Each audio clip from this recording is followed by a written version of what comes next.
ಎಲ್ಲರಿಗೂ ನಮಸ್ಕಾರ. ಇಂದು ನಾವು ಕ್ಷೇತ್ರ ಶಿಕ್ಷಣಾಧಿಕಾರಿಗಳು ಹಾಗೂ ತಾಲೂಕಾ ಯೋಜನಾ ಸಮನ್ವಯಾಧಿಕಾರಿಗಳ ಕಾರ್ಯಾಲಯ ಸಿದ್ದಾಪುರ ಶಿರಸಿ ಶೈಕ್ಷಣಿಕ ಜಿಲ್ಲೆ ಇವರ ಸಹಭಾಗಿತ್ವದಲ್ಲಿ 4ನೆಯ ದಿನದಲ್ಲಿ ದೈಹಿಕ ಶಿಕ್ಷಣ ಹಾಗೂ ಆರೋಗ್ಯ ಶಿಕ್ಷಣದ ಬಹುಮುಖ್ಯವಾದಂಥ ಭಾಗವಾದಂಥ ಯೋಗಾಸನಗಳು ಹಾಗೂ ಪ್ರಾಣಾಯಾಮಗಳು ಮತ್ತು ಕ್ರೀಡಾ ಸ್ಪರ್ಧೆಯಲ್ಲಿ ಯೋಗಾಸನಗಳು ಕುರಿತು ನಾವು ಇಂದು ಯೂಟ್ಯೂಬ್ ಚಾನೆಲ್ ಮೂಲಕ ತರಬೇತಿಯನ್ನು ಹಮ್ಮಿಕೊಂಡಿದ್ದು, ಈ ತರಬೇತಿ ಕಾರ್ಯಕ್ರಮಕ್ಕೆ ನಮ್ಮ ತಾಲೂಕಿನ ಮಾರ್ಗದರ್ಶಕರು ಕ್ಷೇತ್ರ ಶಿಕ್ಷಣಾಧಿಕಾರಿಗಳಾದ ಶ್ರೀ ಸದಾನಂದ ಸ್ವಾಮಿ ಸಿ ಸರನ್ನು ಆತ್ಮೀಯವಾಗಿ ಸ್ವಾಗತಿಸ್ತಾ ಇದ್ದೇನೆ. ಹಾಗೂ ಈ ಕಾರ್ಯಕ್ರಮದ ರೂಪುರೇಷೆಗಳನ್ನು ಸಿದ್ಧಪಡಿಸಿ ಎಲ್ಲ ರೀತಿಯ ಮಾರ್ಗದರ್ಶನ ಸಹಕಾರವನ್ನು ನೀಡಿದಂಥ ಯೋಜನಾ ಸಮನ್ವಯಾಧಿಕಾರಿಗಳಾದ ಶ್ರೀ ಚೈತನ್ಯ ಕುಮಾರ್ ಸರ್ ಅವರನ್ನು ಕೂಡ ಆತ್ಮೀಯವಾಗಿ ಸ್ವಾಗತಿಸ್ತಾ ಇದ್ದೇನೆ. ಈ ಒಂದು ಕಾರ್ಯಕ್ರಮದಲ್ಲಿ ಉಪಸ್ಥಿತರಿರತಕ್ಕಂಥ BRPಗಳಾದಂಥ ಶ್ರೀ HR ನಾಯ್ಕ್ ಸರ್ನ್ನು ಕೂಡ ಆತ್ಮೀಯವಾಗಿ ಸ್ವಾಗತಿಸ್ತಾ ಇದ್ದೇನೆ. ಇಂದಿನ ಯೋಗ ಮತ್ತು ಪ್ರಾಣಾಯಾಮ ಹಾಗೂ ಕ್ರೀಡಾ ಸ್ಪರ್ಧೆಯಲ್ಲಿ ಯೋಗಾಸನಗಳು ವಿಷಯದ ಕುರಿತು ಸಮಗ್ರವಾದಂಥ ವಿವರಣೆಯನ್ನು ನೀಡಲಿಕ್ಕಾಗಿ ಸಂಪನ್ಮೂಲ ವ್ಯಕ್ತಿಯಾಗಿ ಶ್ರೀ MG ನಾಯ್ಕ್ ದೈಹಿಕ ಶಿಕ್ಷಣ ಶಿಕ್ಷಕರು, ಸರ್ಕಾರಿ ಹಿರಿಯ ಪ್ರಾಥಮಿಕ ಶಾಲೆ ಸೇಳಿಗೆ ಇವರಿಗೂ ಕೂಡ ಇಲಾಖೆ ವತಿಯಿಂದ ವೈಯಕ್ತಿಕವಾಗಿ ಆತ್ಮೀಯವಾದಂಥ ಸ್ವಾಗತವನ್ನು ಬಯಸ್ತೇನೆ. ಹಾಗೂ ತಮ್ಮೆಲ್ಲರಿಗೂ ಕೂಡ ಆತ್ಮೀಯವಾದಂಥ ಸ್ವಾಗತವನ್ನು ಬಯಸಿ ಇಂದು ನಾವು ಯೋಗ ಮತ್ತು ಪ್ರಾಣಾಯಾಮ ಹಾಗೂ ಕ್ರೀಡಾ ಸ್ಪರ್ಧೆಯಲ್ಲಿ ಯೋಗಾಸನಗಳು ಕುರಿತು ತಮಗೆ ಮಾಹಿತಿಯನ್ನು ನೀಡಬೇಕೆಂಬ ಒಂದು ಸದುದ್ದೇಶದಿಂದ ನಾವು ಯೂಟ್ಯೂಬ್ ಚಾನಲ್ ಮೂಲಕ ತರಬೇತಿಯನ್ನು ಹಮ್ಮಿಕೊಂಡಿದ್ದು, ಆತ್ಮೀಯರೇ, ತಮಗೆಲ್ಲರಿಗೂ ಗೊತ್ತಿದ್ದ ಹಾಗೆ ಇಂದು ಅತೀಯ ಮುಖ್ಯವಾದಂಥ ಜೀವನದಲ್ಲಿ ಅಳವಡಿಸಿಕೊಳ್ಳಬೇಕಾದಂಥ ಆರೋಗ್ಯವನ್ನು ಕಾಪಾಡಿಕೊಳ್ಳುವಲ್ಲಿ ಪ್ರಾಮುಖ್ಯವಾದಂಥ ಪಾತ್ರವನ್ನು ವಹಿಸ್ತಕ್ಕಂಥ ಯೋಗ ಮತ್ತು ಪ್ರಾಣಾಯಾಮ ಮನುಷ್ಯನ ಆರೋಗ್ಯದಲ್ಲಿ ನಾವು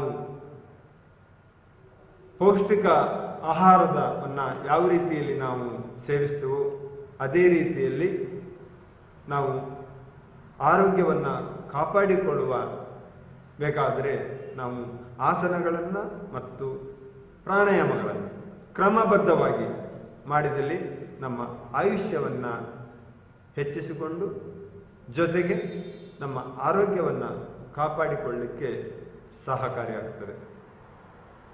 ಆ ದಿಸೆಯಲ್ಲಿ ನಾವು ತಮ್ಮೆಲ್ಲರಿಗೆ ಈ ಮಾಹಿತಿಯನ್ನು ನೀಡುವುದಕ್ಕೋಸ್ಕರ ನಾವು ತರಬೇತಿಯನ್ನು ಹಮ್ಮಿಕೊಂಡಿದ್ದು, ಈ ತರಬೇತಿಯ ಕಾರ್ಯಕ್ರಮದಲ್ಲಿ ಉಪಸ್ಥಿತರಿರ್ತಕ್ಕಂಥ BRPಗಳಂತ HR ನಾಯ್ಕ್ ಸರ್ ಅವರು ಪ್ರಾಸ್ತಾವಿಕವಾಗಿ ಮಾತನಾಡಬೇಕಂತ ಕೇಳ್ಕೊಳ್ತಿದ್ದೇನೆ. ಎಲ್ಲರಿಗೂ ನಮಸ್ಕಾರ. ಯೋಗ ತರಬೇತಿಯ ಈ ದಿನದ ಕಾರ್ಯಕ್ರಮದಲ್ಲಿ ಮಾನ್ಯ ಕ್ಷೇತ್ರ ಶಿಕ್ಷಣಾಧಿಕಾರಿಗಳು ಹಾಗೂ ಮಾನ್ಯ ಸಮನ್ವಯ ಅಧಿಕಾರಿಗಳು ಹಾಗೂ ನನ್ನ ಸ್ನೇಹಿತರು ಆದಂಥ KV ನಾಯ್ಕ್ ಸರ್ ಅವರೇ ಮತ್ತು MG ನಾಯ್ಕ್ ಸರ್ ಅವರೇ, ಇವತ್ತು ನಮಗೆ ಹೆಮ್ಮೆ ಅನ್ನಿಸ್ತಾ ಇದೆ. ಯಾಕಂದರೆ ನಮ್ಮಲ್ಲಿ ಯೋಗ ತರಬೇತಿಯನ್ನು ಈಗ ಸತತವಾಗಿ 4 ದಿನದಿಂದ ನೀಡ್ತಾ ಇದ್ದೇವೆ. ನಮ್ಮ ಎಲ್ಲ ಶಿಕ್ಷಕ ವೃಂದದವರಿಗೆ ಯೋಗದ ಬಗ್ಗೆ, ಆರೋಗ್ಯದ ಬಗ್ಗೆ, ಮೌಲ್ಯ ಶಿಕ್ಷಣದ ಬಗ್ಗೆ ಹಾಗೂ ಮುದ್ರೆಗಳ ಬಗ್ಗೆ ಪ್ರತಿಯೊಂದನ್ನು ವಿವರಿಸ್ತಾ ಇದರ ಬಗ್ಗೆ ತಿಳಿಯುವಂಥ ಒಂದು ಅಭಿಲಾಷೆ ತಮ್ಮೆಲ್ಲರಿಗೂ ಇದೆ. ಹಾಗೆ ಇದು ಮಕ್ಕಳಿಂದ ಹಿಡಿದು ಮುದುಕರವರೆಗೂ ಈ ಯೋಗ ಶಿಕ್ಷಣ ಬೇಕಾಗ್ತದೆ. ಪತಂಜಲಿಯವರು ಯೋಗಾಧ್ಯಯನವನ್ನು ಮಾಡಿ ಭಾರತಕ್ಕೆ ಕೊಟ್ಟಂಥ ಒಂದು ಕೊಡುಗೆ, ಈ ಕೊಡುಗೆಯನ್ನು ನಾವು ವಿಶ್ವಕ್ಕೆ ನೀಡಿದ್ದೇವೆ. ಭಾರತೀಯರ ಹೆಮ್ಮೆ. ಇಂಥ ಒಂದು ಅತ್ಯುತ್ತಮ ಯೋಗವನ್ನು ಉಪಯೋಗಿಸಿಕೊಂಡು ಇಂದಿನ ನಮ್ಮ ವಿದ್ಯಾರ್ಥಿಗಳಲ್ಲಿ, ಶಿಕ್ಷಕರಲ್ಲಿ, ಹಾಗೆ ವೃತ್ತಿ ಬಾಂಧವರಲ್ಲಿ ಎಲ್ಲರಿಗೂ ಇದರ ಅಗತ್ಯತೆ ಹೆಚ್ಚಿದೆ. ಯಾಕಂದರೆ ಇವತ್ತು ನೀವೆಲ್ಲ ನೋಡ್ತಾ ಇದ್ದೀವಿ, ಕೋವಿಡ್-19ರಿಂದಾಗಿ, ಕೊರೋನಾ ಬಂದಿರುವ ಹಿನ್ನೆಲೆಯಿಂದಾಗಿ ನಾವು ಗುಂಪು ಸೇರುವಂತೂ ಕಷ್ಟ ಆಗಿದೆ. ಅಂಥ ಸಂದರ್ಭದಲ್ಲಿ ನಮ್ಮ ವಿದ್ಯಾರ್ಥಿಗಳಿಗೆ ಯೋಗವನ್ನು ನೀಡಿ ಆ ರೋಗದಿಂದ ದೂರ ಇರುವಂಥ ಒಂದು ಪ್ರಯತ್ನ ಇವಾಗಿಂದಲೇ ಪ್ರಾರಂಭ ಮಾಡಿದೆ ಮುಂದೆ ವಿದ್ಯಾರ್ಥಿಗಳಲ್ಲಿ, ಶಿಕ್ಷಕರಲ್ಲಿ, ಎಲ್ಲ ಸಮುದಾಯದಲ್ಲಿ ಇದರ ಉಪಯೋಗವನ್ನು ಯೂಟ್ಯೂಬ್ ಮೂಲಕ ಪ್ರತಿಯೊಬ್ಬರೂ ಇದರ ಬಳಕೆ ಆಗಬೇಕು ಅನ್ನೋದೇ ನಮ್ಮ ಇಲಾಖೆಯ ನಮ್ಮೆಲ್ಲರ ಒಂದು ಪ್ರಮುಖವಾದ ಗುರಿಯಾಗಿದೆ.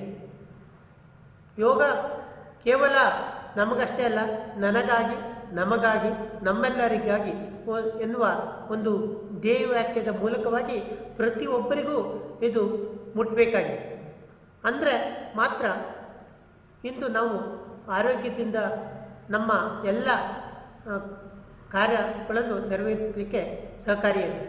ನಾವು ಕ್ರಿಯಾತ್ಮಕವಾಗಿ ಮತ್ತು ರಚನಾತ್ಮಕವಾಗಿ ಹಾಗೂ ಸಕಾರಾತ್ಮಕ ಗುಣಗಳನ್ನು ಬೆಳೆಸಿಕೊಂಡಾಗ ಮಾತ್ರ ನಮ್ಮಲ್ಲಿ ಆರೋಗ್ಯವಾಗಿ ಇರಲಿಕ್ಕೆ ಸಾಧ್ಯ.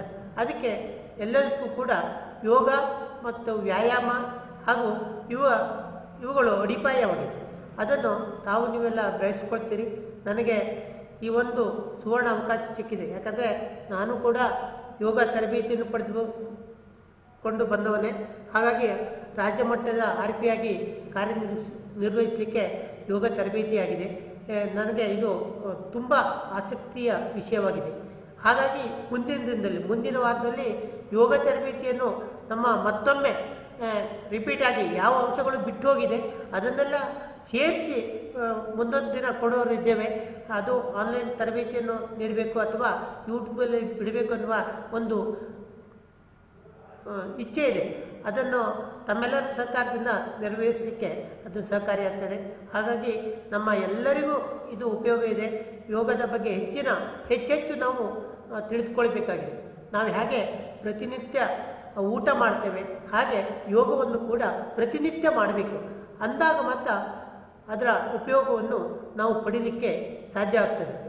ನಾವು ಮಾಡಿದೆವು ಹಾಗೆ ಬಿಟ್ಬಿಟ್ಟೆವು ಅಂದರೆ ಅದರ ಉಪಯೋಗ ಆಗೋದಿಲ್ಲ. ಪ್ರತಿನಿತ್ಯ ಮಾಡ್ತಾ ಇದ್ದರೆ ಸೂರ್ಯ ನಮಸ್ಕಾರಗಳು ಅಥವಾ ಯೋಗ ಮುದ್ರೆಗಳು ಹಾಗೆ ಯೋಗಾಸನ ಹೀಗೆ ಪ್ರತಿಯೊಂದನ್ನು ಪ್ರತಿನಿತ್ಯ ಮಾಡ್ತಾ ಇದ್ದರೆ ಅದರ ಮೂಲಕವಾಗಿ ನಮಗೆ, ಸಮಾಜಕ್ಕೆ, ಪ್ರತಿಯೊಬ್ಬರಿಗೂ ಅದರ ಉಪಯೋಗ ಮುಟ್ತದೆ ಅಂತ ಹೇಳ್ತಾ ನನಗೆ ಅವಕಾಶ ಮಾಡಿಕೊಟ್ಟಂಥ ತಮ್ಮೆಲ್ಲರಿಗೂ ವಂದಿಸಿ ನನ್ನ ಒಂದೆರಡು ಮಾತನ್ನು ಮುಗಿಸ್ತಾ ಇದ್ದೀನಿ. ಯೋಗ ಮತ್ತು ಪ್ರಾಣಾಯಾಮ ಈ ವಿಷಯದ ಯೂಟ್ಯೂಬ್ ತರಬೇತಿ ಕಾರ್ಯಕ್ರಮದಲ್ಲಿ ಪಾಲ್ಗೊಂಡು ಪ್ರಾಸ್ತಾವಿಕವಾಗಿ ಮಾತನ್ನು ಆಡಿದಂಥ BRPಗಳಾದ HR ನಾಯ್ಕ ಅವರಿಗೆ ಧನ್ಯವಾದಗಳು.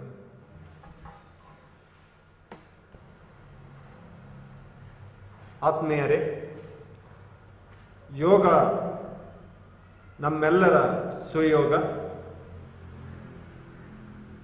ಬಿಂದು ಸಿಂಧುವಾಗುವ ರೀತಿಯಲ್ಲಿ ನಮ್ಮ ದೇಹದಲ್ಲಿ ಪ್ರಾಣ ಅನ್ನೋದು ಇರಬೇಕಾದಲ್ಲಿ ವಾಯು ಸಂಚಾರ ಆಗ್ತಾ ಇರ್ತದೆ. ಅದೆಲ್ಲದರ ಒಂದು ಸಂಯೋಜನೆಯ ಮೂಲಕ ನಮ್ಮ ಈ ದೇಹ ಕ್ರಿಯಾಶೀಲವಾಗಿರುತ್ತದೆ. ಆ ದಿಸೆಯಲ್ಲಿ ಯೋಗ ಮತ್ತು ಪ್ರಾಣಾಯಾಮ ಹಾಗೂ ಕ್ರೀಡಾ ಸ್ಪರ್ಧೆಯಲ್ಲಿ ಯೋಗಾಸನಗಳ ಕುರಿತು ತಮ್ಮ ಮುಖೇನವಾಗಿ ಮಕ್ಕಳಿಗೆ, ವಿದ್ಯಾರ್ಥಿಗಳಿಗೆ ತಲುಪಬೇಕು ಎಂಬ ಒಂದು ಉದ್ದೇಶದಿಂದ ನಾವು ಇಂದು ಯೋಗ, ಪ್ರಾಣಾಯಾಮ ಹಾಗೂ ಕ್ರೀಡೆಯಲ್ಲಿ ಯೋಗಾಸನಗಳು ಕುರಿತು ಸಮಗ್ರ ಮಾಹಿತಿಯನ್ನು ನೀಡಬೇಕೆಂಬ ಒಂದು ಉದ್ದೇಶದಿಂದ ಶ್ರೀ MG ನಾಯ್ಕ್ ದೈಹಿಕ ಶಿಕ್ಷಕರು ಸರ್ಕಾರಿ ಹಿರಿಯ ಪ್ರಾಥಮಿಕ ಶಾಲೆ ಸೇಳಿಗೆ ಸಂಪನ್ಮೂಲ ವ್ಯಕ್ತಿಯಾಗಿ ಬಂದಿದ್ದಾರೆ.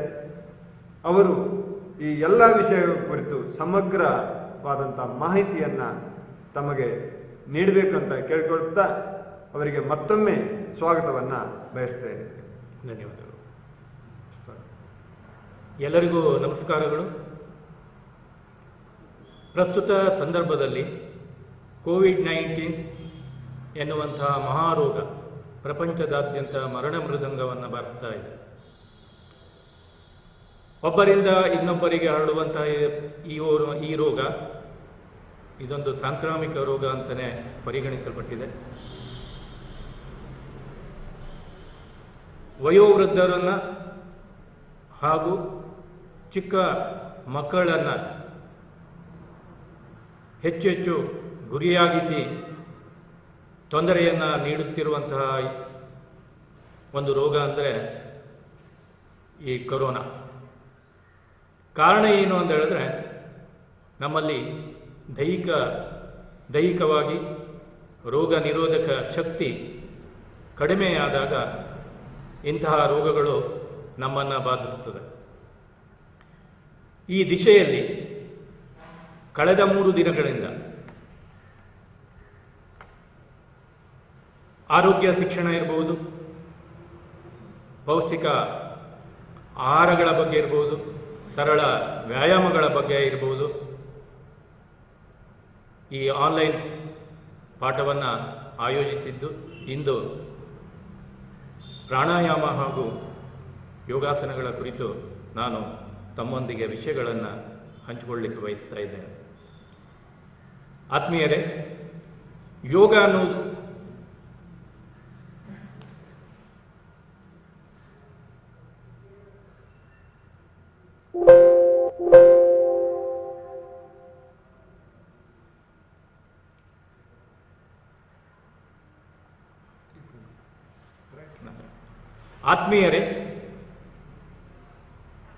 ಯೋಗವು ಭರತಖಂಡದ ಅಮೂಲ್ಯ ಸಂಪತ್ತು.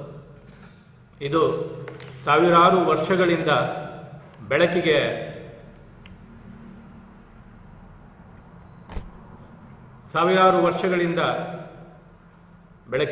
ಅನುಸರಿಸಿಕೊಂಡು ಬಂದಿರುವಂತಹ ಒಂದು ಕ್ರಿಯೆ. ಕ್ರಿಸ್ತಪೂರ್ವ 2ನೇ ಶತಮಾನದಲ್ಲಿ ಯೋಗ ಪಿತಾಮಹ ಎಂದು ಕರೆಸಿಕೊಂಡಿರುವಂತಹ ಪತಂಜಲಿ ಮಹರ್ಷಿಗಳು ಬರೆದ ಯೋಗಸೂತ್ರ ಎಂಬ ಗ್ರಂಥದ ಆಧಾರದ ಮೇಲೆ ಈ ಒಂದು ಯೋಗ ಬೆಳಕಿಗೆ ಬಂತು. ಹರಪ್ಪ ಹಾಗೂ ಮೊಹೆಂಜೊದಾರೋ ನಾಗರಿಕತೆಯ ಕಾಲದಲ್ಲಿ ದೊರೆತ ಪುರಾವೆಗಳಿಂದ ಯೋಗವು ಅಂದಿನ ಜನರ ಜೀವನ ಕ್ರಮದಲ್ಲಿ ಅವಿಭಾಜ್ಯ ಅಂಗವಾಗಿತ್ತು ಎಂದು ನಾವು ತಿಳಿದುಕೊಂಡಿದ್ದೇವೆ.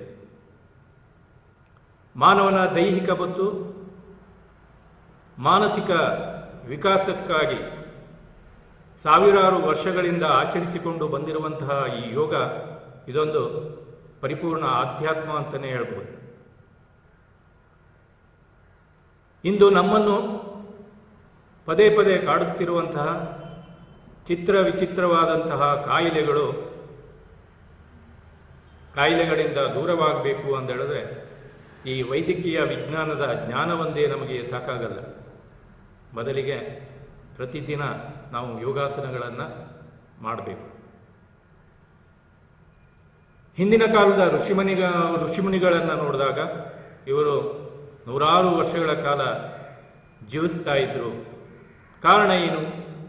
ಭಾಳ ಸುಲಭವಾಗಿ ಹೇಳಬೇಕು ಅಂತ ಹೇಳಿದ್ರೆ, ಅವರು ಹಗಲಿರುಳು ಪ್ರಕೃತಿಯ ಮಡಿಲಲ್ಲಿ ಜೀವನ ನಡೆಸ್ತಾ ಇದ್ದರು. ಅಲ್ಲಿ ಸಿಗುವಂತಹ ನಿರ್ಮಲವಾದ ಗಾಳಿ, ತಿಳಿಯಾದ ನೀರು ಹಾಗೂ ಆ ಪ್ರಕೃತಿಯ ಮಡಿಲಲ್ಲಿ ಬೆಳೆದಂತಹ ಗಡ್ಡೆ ಗೆಣಸುಗಳನ್ನು, ಹಣ್ಣುಗಳನ್ನು ತಿಂದು ಸಂತೋಷದಿಂದ ಜೀವನವನ್ನು ಮಾಡ್ತಾ ಇದ್ದರು, ನಡೆಸ್ತಾ ಇದ್ದರು. ಅದರ ಜೊತೆಗೆ ರೋಗದಿಂದ ಪಾರಾಗಲು ಪ್ರತಿನಿತ್ಯ ಯೋಗಗಳನ್ನು ಮಾಡ್ತಾ ಇದ್ರು.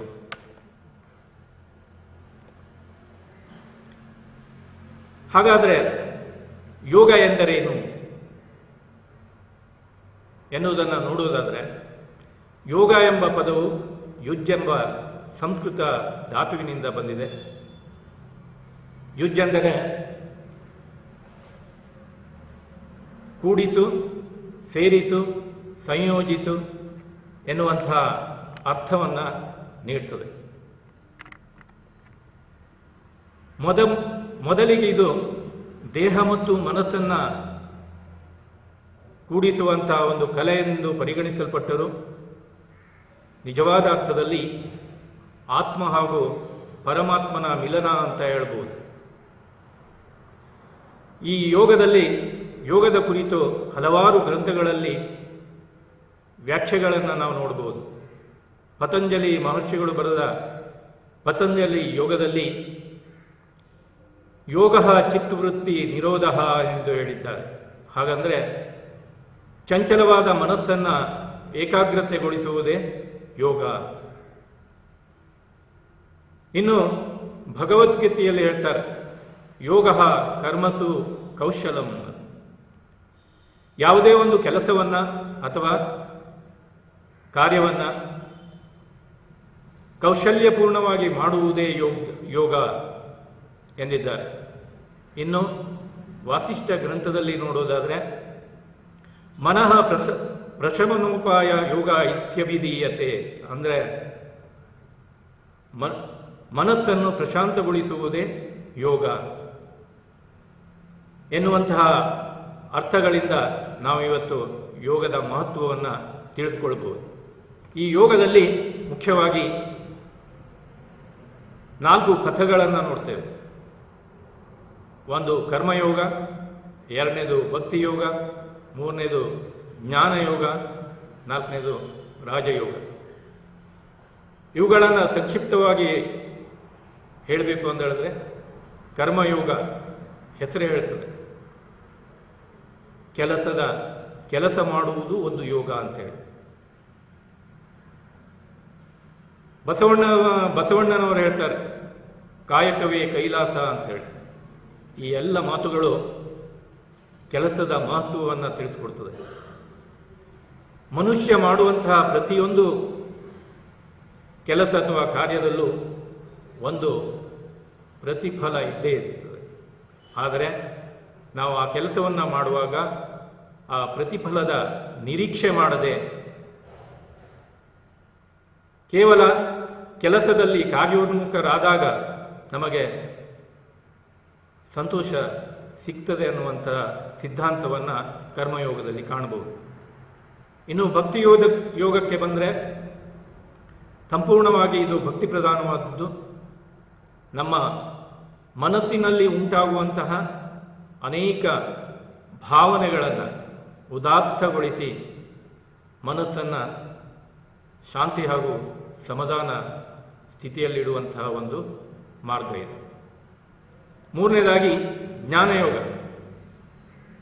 ಈ ಯೋಗವು ಸತ್ಯ, ಸೃಷ್ಟಿಯ ರಚನೆ ಮತ್ತು ಅದರ ಹಿಂದಿರುವಂತಹ ವಿಶ್ವಶಕ್ತಿ, ಮನುಷ್ಯ ಹಾಗೂ ವಿಶ್ವಶಕ್ತಿಯ ನಡುವಿನ ಸಂಬಂಧ, ಇಂತಹ ಸೈದ್ಧಾಂತಿಕ ವಿಷಯಗಳನ್ನು ಈ ಯೋಗದಲ್ಲಿ ನಾವು ತಿಳಿದುಕೊಳ್ಳಬಹುದು.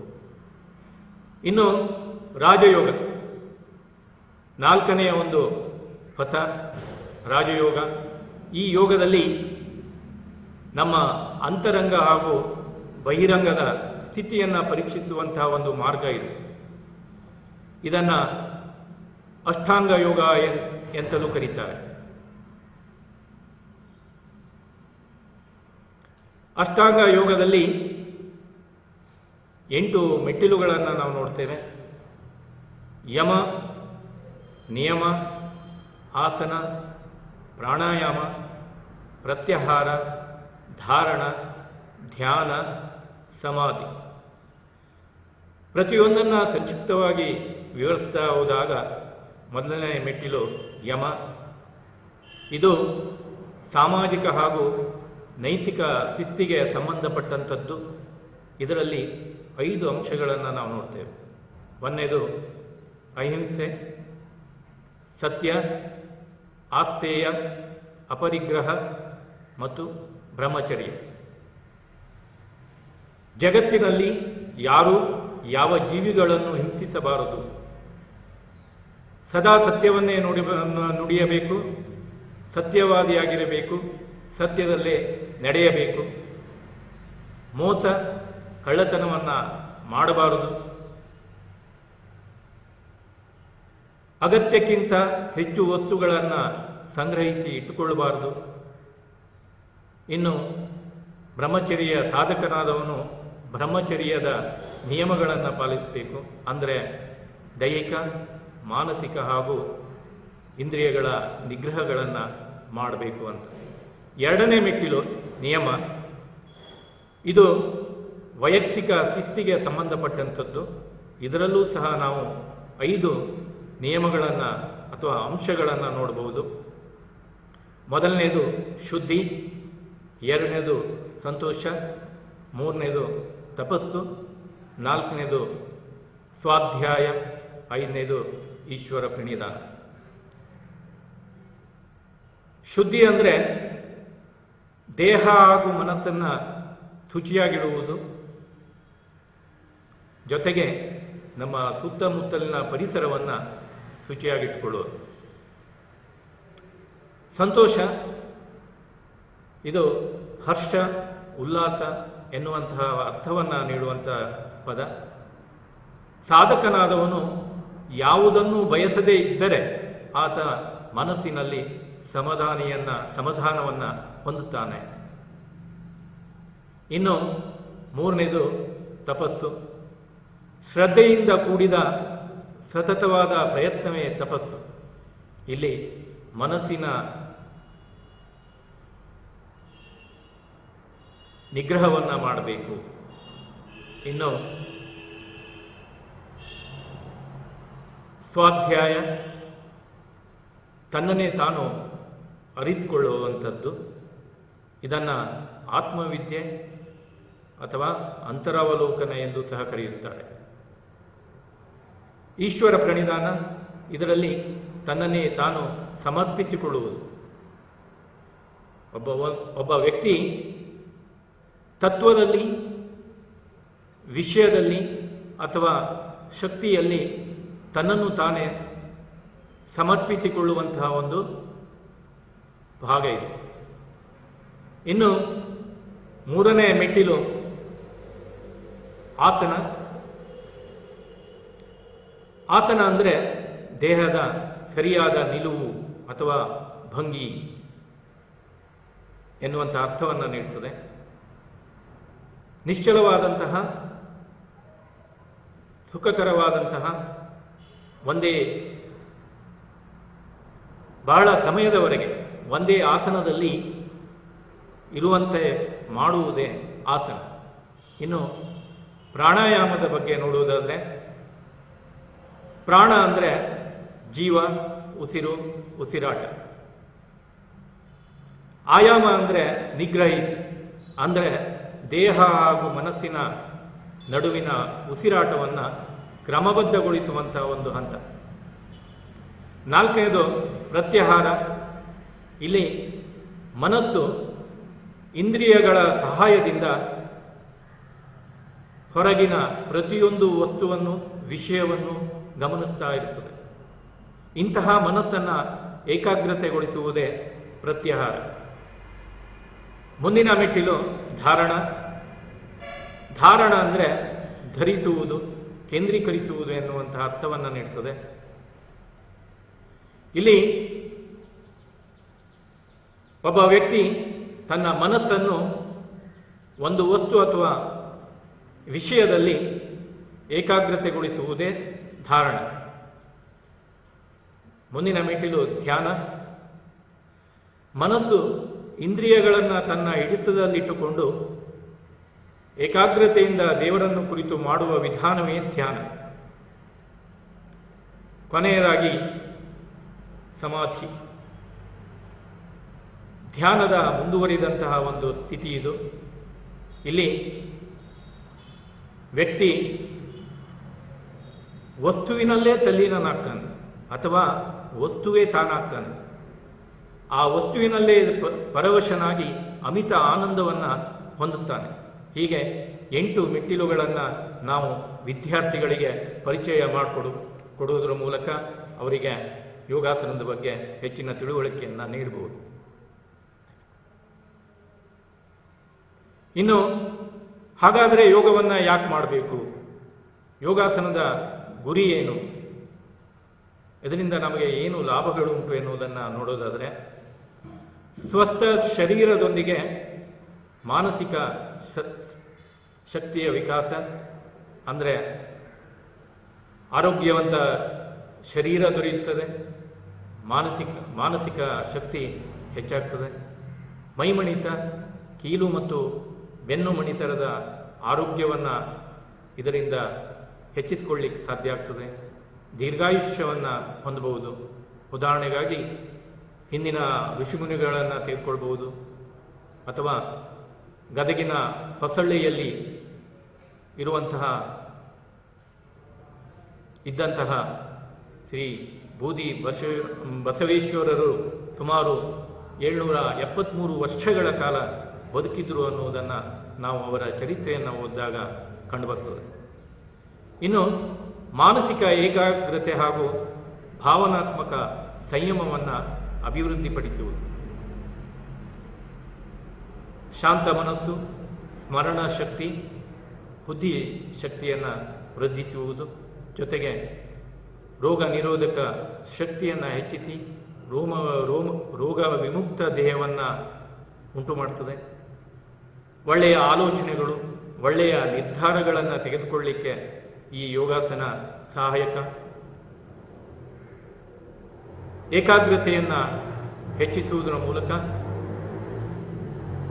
ನಾವು ದೈಹಿಕವಾಗಿ, ಮಾನಸಿಕವಾಗಿ ಸಬಲರಾಗಲಿಕ್ಕೆ ಸಹಾಯ ಮಾಡ್ತದೆ. ಒಟ್ಟಿನಲ್ಲಿ ಇದು ಮನುಷ್ಯರ ವ್ಯಕ್ತಿಗಳ ಸರ್ವಾಂಗೀಣ ಹಾಗೂ ಸರ್ವತೋಮುಖ ಅಭಿವೃದ್ಧಿಗೆ ಈ ಯೋಗಾಸನಗಳು ಸಹಕಾರಿ ಎಂಬ ಮಾತನ್ನು ವಿದ್ಯಾರ್ಥಿಗಳಿಗೆ ನಾವು ಮನವರಿಕೆ ಮಾಡಿಕೊಡಬೇಕು. ಇನ್ನು ಆಸನಗಳ ಪೂರ್ವ ತಯಾರಿ ಹೇಗಿರಬೇಕು? ನೇರವಾಗಿ ಆಸನಗಳನ್ನು ಯಾವುದೋ ಸ್ಥಳದಲ್ಲಿ ಅಥವಾ ಯಾವುದೇ ಒಂದು ಚಿಕ್ಕ ಸ್ಥಳದಲ್ಲಿ ಮಾಡೋದಿಲ್ಲ.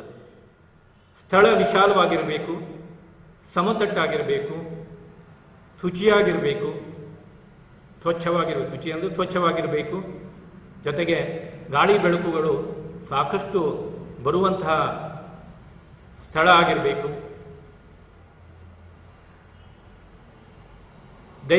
ನಾವು ಆಸನಗಳನ್ನು ಮಾಡುವಾಗ ದೈಹಿಕವಾಗಿ ತೊಂದರೆ ನೀಡುವಂತಹ ಯಾವುದೇ ವಸ್ತುಗಳು ಆ ಸ್ಥಳದಲ್ಲಿ ಇರಬಾರ್ದು.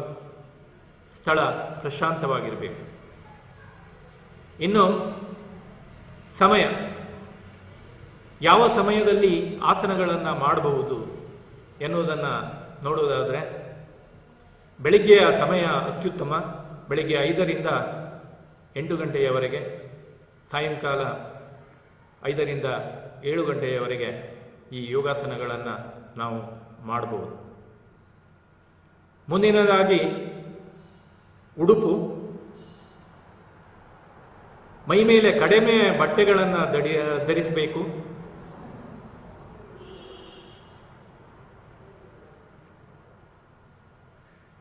ಆ ಉಡುಪು ಸ್ವಚ್ಛವಾಗಿರಬೇಕು.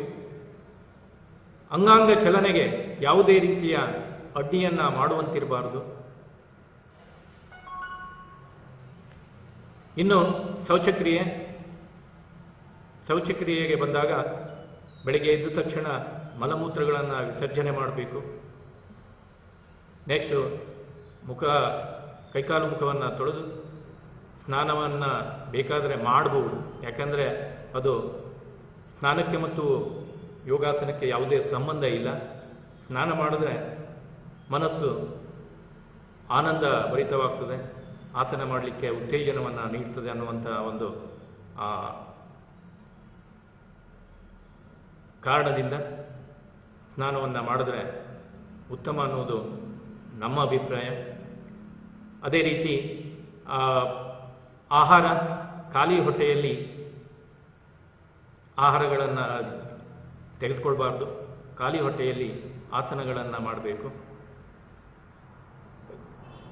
ಉಪಹಾರ ಸೇವನೆಯಾದ ನಂತರ 2 ಗಂಟೆಯ ನಂತರ, ಊಟವಾದ ನಂತರ ಅಂದರೆ ಊಟವಾದ 4 ಗಂಟೆಯ ನಂತರ ಆಸನಗಳನ್ನು ನಾವು ಮಾಡಬಹುದು.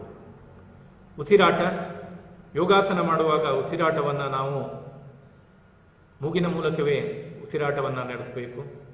ಪೂರಕ ರೇಚಕಗಳನ್ನು, ಪೂರಕ ಅಂದರೆ ಮುಂದೆ ಹೇಳ್ತೇನೆ ಅದರ ಬಗ್ಗೆ. ಉಸಿರಾಟವನ್ನು ತೆಗೆದುಕೊಳ್ಳುವುದು, ಬಿಡುವುದರ ಮೂಲಕ ನಾವು ಮೂಗಿನ ಮೂಲಕವೇ ಮಾಡಬೇಕು. ಇನ್ನು ಹೃದಯ ರೋಗಿಗಳು, ತೀವ್ರತರವಾದಂತಹ ಹೃದಯ ಸಂಬಂಧಿ ಕಾಯಿಲೆ ಇರುವಂಥವರು, ಅಧಿಕ ಮತ್ತು ಕಡಿಮೆ ರಕ್ತದ ಒತ್ತಡ ಇರುವಂಥವರು, ತೀವ್ರತರವಾದಂತಹ ದೈಹಿಕ ದೋಷ ಇರುವಂಥವರು ಯೋಗಾಸನಗಳನ್ನು ವೈದ್ಯರ ಸಲಹೆ ಮೇರೆಗೆ ಅಥವಾ ಯೋಗ ತಜ್ಞರ ಸಲಹೆ ಮೇರೆಗೆ ಮಾಡಬಹುದು. ಇನ್ನು ಗರ್ಭಿಣಿ ಸ್ತ್ರೀಯರು 3 ತಿಂಗಳ ನಂತರ ಯೋಗಾಸನಗಳನ್ನು ಮಾಡಬಾರ್ದು. ಡೆಲಿವರಿ ಆದ ನಂತರ 5 ತಿಂಗಳ ನಂತರ ವೈದ್ಯರ ಒಂದು ಸಲಹೆಯ ಮೇರೆಗೆ ಸುಲಭವಾದಂತಹ ಸರಳವಾದಂಥ ಆಸನಗಳನ್ನು ಮಾಡಬಹುದು. ದೇಹಾಲಸ್ಯ ಅಂತ ಇದೆ. ಇಲ್ಲಿ ಮುಖ್ಯವಾಗಿ ಜ್ವರ, ತೀವ್ರತರವಾದಂಥ ಉಬ್ಬಸ ಅಂದರೆ ದಮ್ಮು ಅಂತ ಹೇಳ್ತೇವೆ, ದಣಿವು, ಅಸ್ತಮ ಅಂತ ಹೇಳ್ತೇವೆ, ದಣಿವು, ಇಂಥವುಗಳು ಇದ್ದಂಥವರು ಯೋಗಾಸನಗಳನ್ನು ಮಾಡಬಾರದು. ಎಲ್ಲಕ್ಕಿಂತ ಮುಖ್ಯವಾಗಿ ಸೂಕ್ತ ವಾತಾವರಣ ಅಂದರೆ ಯಾವುದೇ ಆಸನಗಳನ್ನು ಮಾಡೋದಿರಲಿ ಅಥವಾ ಯಾವುದೇ ಕೆಲಸವನ್ನು ಮಾಡೋದಿರಲಿ, ಪೂರಕ ವಾತಾವರಣವನ್ನು ನಾವು ನಿರ್ಮಾಣ ಮಾಡಿಕೊಳ್ಬೇಕು. ಅಂದರೆ ಈಗ ಆಸನಗಳನ್ನು ನಾವು ಮಾಡಬೇಕು ಅಂತ ಹೇಳಾದರೆ ಅದಕ್ಕೆ ಹಿನ್ನೆಲೆಯಾಗಿ ಧ್ವನಿ ಸುರುಳಿಗಳನ್ನು, ದೇವರ ಹಾಡುಗಳನ್ನು, ಭಜನೆಗಳನ್ನು, ಓಂಕಾರ ಮಂತ್ರಗಳನ್ನು ನಾವು ಧ್ವನಿ ಸುರುಳಿಗಳ ಮೂಲಕ ಆಸನಗಳನ್ನು ಮಾಡಿದ್ರೆ ಆ ಆಸನಗಳು ಪರಿಪೂರ್ಣವಾಗ್ತದೆ. ಜೊತೆಗೆ ಆಸನ ಮಾಡುವಂತಹ ವ್ಯಕ್ತಿ ಹೆಚ್ಚು ಹೆಚ್ಚು ಸಮಯ ಈ ಆಸನಗಳನ್ನು ಮಾಡಲಿಕ್ಕೆ ಇದು ಉತ್ತೇಜನವನ್ನು ನೀಡುತ್ತದೆ. ಇನ್ನು ಶಿಥಿಲೀಕರಣ ವ್ಯಾಯಾಮ, ಈ ಆಸನಗಳನ್ನು ನೇರವಾಗಿ ಮಾಡಲಿಕ್ಕೆ ಆಗಲ್ಲ. ನಾವು ರಾತ್ರಿ ಮಲಗಿರ್ತೇವೆ, ಬೆಳಿಗ್ಗೆ ಎದ್ದ ತಕ್ಷಣ ದೇಹ ಜಡತ್ವದಿಂದ ಕೂಡಿರ್ತದೆ, ನರಗಳು ಸಂಕುಚಿತಗೊಂಡಿರ್ತವೆ. ಕಾರಣ ನಾವು ಮೈ ಕಾವೇರಿಸುವಂತಹ ಅಥವಾ ಮೈ ಬಿಸಿಯೇರಿಸುವಂತಹ ಕೆಲವೊಂದು ಸರಳ ವ್ಯಾಯಾಮಗಳನ್ನು ಮಾಡಬೇಕಾಗ್ತದೆ. ಉದಾಹರಣೆಗಾಗಿ ಸಾವಧಾನ ಸ್ಥಿತಿಯಲ್ಲಿ ನಿಂತು ತಲೆಯಿಂದ ಪಾದದವರೆಗೆ ವ್ಯಾಯಾಮಗಳನ್ನು ಮಾಡೋದು. ಸಾವಧಾನ ಸ್ಥಿತಿಯಲ್ಲಿ ನಿಲ್ಲಬೇಕು. ಎಡಗಾಲ ಮೇಲೆ ನಮ್ಮ ಪೂರ್ಣ ದೇಹದ ಭಾರವನ್ನು ಬಿಟ್ಟು ಬಲಗಾಲನ್ನು ಮೇಲಕ್ಕೆತ್ತಿ ಬಲ ಪಾದವನ್ನು ಮೇಲಕ್ಕೆ, ಕೆಳಕ್ಕೆ, ಎಡಕ್ಕೆ, ಬಲಕ್ಕೆ ಚಲಿಸುವುದರ ಮೂಲಕ, ಅದೇ ರೀತಿ ಬಲದಿಂದ ಎಡಕ್ಕೆ ತಿರುಗಿಸುವುದರ ಮೂಲಕ, ಎಡದಿಂದ ಬಲಕ್ಕೆ ತಿರುಗಿಸುವುದರ ಮೂಲಕ ನಾವು ಪಾದಗಳಿಗೆ ವ್ಯಾಯಾಮವನ್ನು ಮಾಡಬಹುದು. ಅದೇ ರೀತಿ ಬಲಗಾಲ ಮೇಲೆ ನಮ್ಮ ದೇಹದ ಭಾರವನ್ನು ಬಿಟ್ಟು ಎಡಗಾಲನ್ನು ಮೇಲಕ್ಕೆತ್ತಿ ಎಡಗಾಲ ಪಾದದಿಂದಲೂ ಇದೇ ರೀತಿ ಕ್ರಿಯೆಗಳನ್ನು ಮುಂದುವರಿಸುವುದು. ನಂತರ ಮೊಣಕಾಲಿಗೆ ವ್ಯಾಯಾಮವನ್ನು ನೀಡಬೇಕು. ನಮ್ಮ 2 ಹಸ್ತಗಳನ್ನು ಮಂಡಿಯ ಮೇಲಿಟ್ಟು ಮಂಡಿಯನ್ನು ಬಲದಿಂದ ಎಡಕ್ಕೆ ತಿರುಗಿಸುವುದರ ಮೂಲಕ, ಅದೇ ರೀತಿ ಎಡದಿಂದ ಬಲಕ್ಕೆ ತಿರುಗಿಸುವುದರ ಮೂಲಕ ನಾವು ಮಂಡಿಗೆ ವ್ಯಾಯಾಮವನ್ನು ನೀಡಬಹುದು. ಇನ್ನು ಟ್ರಂಕ್ ರೊಟೇಷನ್, ಸೊಂಟಕ್ಕೆ ವ್ಯಾಯಾಮ. ಇಲ್ಲಿ ಕೈಗಳನ್ನು ನಾವು ಸೊಂಟದ ಮೇಲಿಟ್ಟು ಸೊಂಟವನ್ನು ಬಲದಿಂದ ಎಡಕ್ಕೆ ತಿರುಗಿಸುವುದು, ನಂತರ ಎಡದಿಂದ ಬಲಕ್ಕೆ ತಿರುಗಿಸುವುದರ ಮೂಲಕ ನಾವು ಸೊಂಟಕ್ಕೆ ವ್ಯಾಯಾಮವನ್ನು ನೀಡಬಹುದು. ಇನ್ನು ಹ್ಯಾಂಡ್ ರೊಟೇಷನ್ ಅಂತ ಬರ್ತದೆ. ಕೈಗಳಿಗೆ ವ್ಯಾಯಾಮಗಳು. ಎರಡೂ ಕೈಗಳನ್ನು ಮುಂದಕ್ಕೆ ಚಾಚಬೇಕು. ಬಲಗೈಯನ್ನು ಮೇಲಿನಿಂದ ಕೆಳಕ್ಕೆ ತಿರುಗಿಸಬೇಕು. ಅದೇ ರೀತಿ ಮೇಲಿನಿಂದ ಕೆಳಕ್ಕೆ ತಿರುಗಿಸಬೇಕು. ಪುನಃ ಎಡಗೈಯಿಂದ ಇದೇ ಥರ ಮಾಡುತ್ತಾ ಕನಿಷ್ಠ 10ರಿಂದ 15 ಬಾರಿ ಈ ಒಂದು ಕ್ರಿಯೆಗಳನ್ನು ಪುನರಾವರ್ತನಗೊಳಿಸಬೇಕು.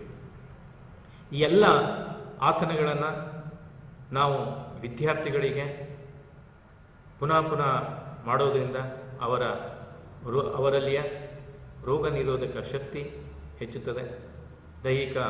ದೈಹಿಕವಾಗಿ ಮಾನಸಿಕವಾಗಿ ಅವರು ಆಗ್ತಾರೆ ಎನ್ನುವಂಥ ಒಂದು ಪರಿಕಲ್ಪನೆಯನ್ನು ವಿದ್ಯಾರ್ಥಿಗಳಿಗೆ ನೀಡಬೇಕು.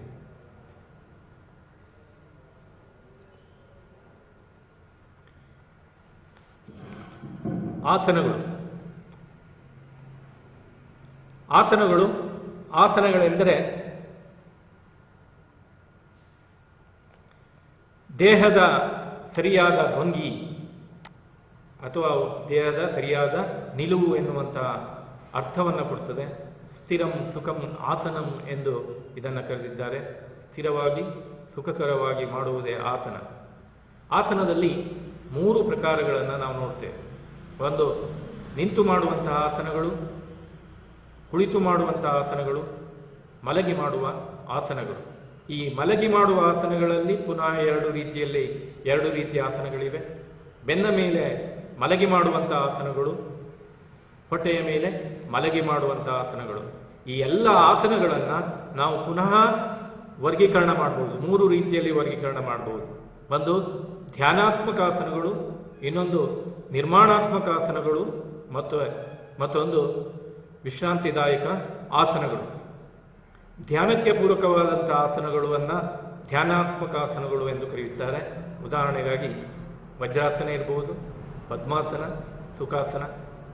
ನಿರ್ಮಾಣಾತ್ಮಕ ಆಸನಗಳು, ಇಲ್ಲಿ ಶವಾಸನ ಮತ್ತು ಮಕರಾಸನವನ್ನು ಬಿಟ್ಟು ಉಳಿದೆಲ್ಲವುಗಳು ನಮ್ಮ ದೈಹಿಕ ಸದೃಢತೆಯನ್ನು ತಂದುಕೊಡುವಂತಹ ಆಸನಗಳಾಗಿರ್ತವೆ. ಹಾಗಾಗಿ ಈ ಎಲ್ಲ ಆಸನಗಳನ್ನು ನಾವು ನಿರ್ಮಾಣಾತ್ಮಕ ಆಸನಗಳು ಎಂದು ಕರೆಯುತ್ತೇವೆ. ನೆಕ್ಸ್ಟ್,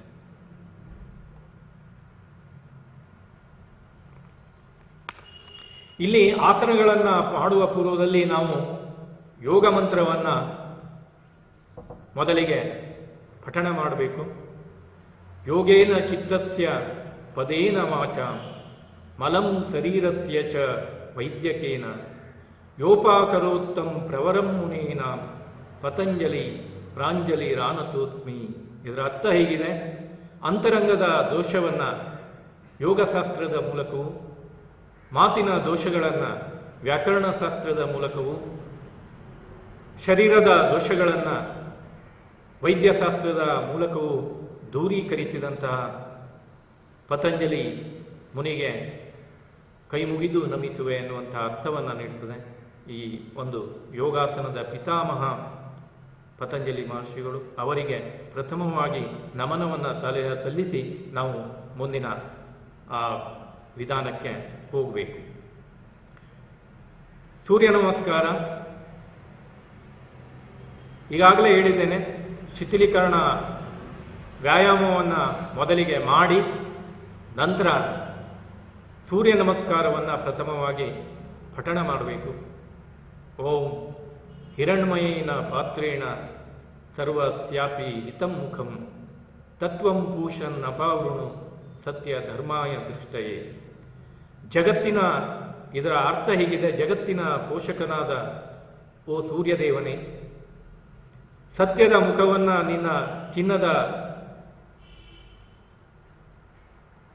ನಿನ್ನ ಬಿಂಬದ ಚಿನ್ನದ ತಟ್ಟೆ ಆವರಿಸಿದೆ.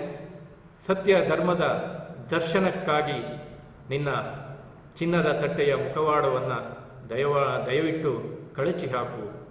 ಹೀಗೆ ಜಗತ್ತಿನ ಪೋಷಕನಾದಂತಹ ಕಣ್ಣಿಗೆ ಕಾಣುವಂತಹ ಸೂರ್ಯನನ್ನು ನಾವು ಮೊದಲಿಗೆ ನಮಸ್ಕಾರ ಮಾಡಿ, ಸೂರ್ಯದೇವನಿಗೆ ನಮಸ್ಕಾರ ಮಾಡಿ ಸೂರ್ಯ ನಮಸ್ಕಾರಕ್ಕೆ ಹೋಗಬೇಕು. ಈ ಸೂರ್ಯ ನಮಸ್ಕಾರದಲ್ಲಿ ಒಂದು ಸೂರ್ಯ ನಮಸ್ಕಾರದಲ್ಲಿ 12 ಹಂತಗಳನ್ನು ನಾವು ನೋಡ್ತೇವೆ. 1ನೇ ಹಂತ ನಮಸ್ಕಾರಾಸನ. ಉಸಿರನ್ನು ತೆಗೆದುಕೊಳ್ಳುತ್ತಾ ನಾವು ನಮಸ್ಕಾರ ಸ್ಥಿತಿಗೆ ಬರಬೇಕು. 2ನೇದಾಗಿ ಇಲ್ಲಿ ಸೂರ್ಯ ಮಂತ್ರವನ್ನು ಪಠಣೆ ಮಾಡಬೇಕು. ಸೂರ್ಯನ 12 ನಾಮಗಳಿರ್ತವೆ.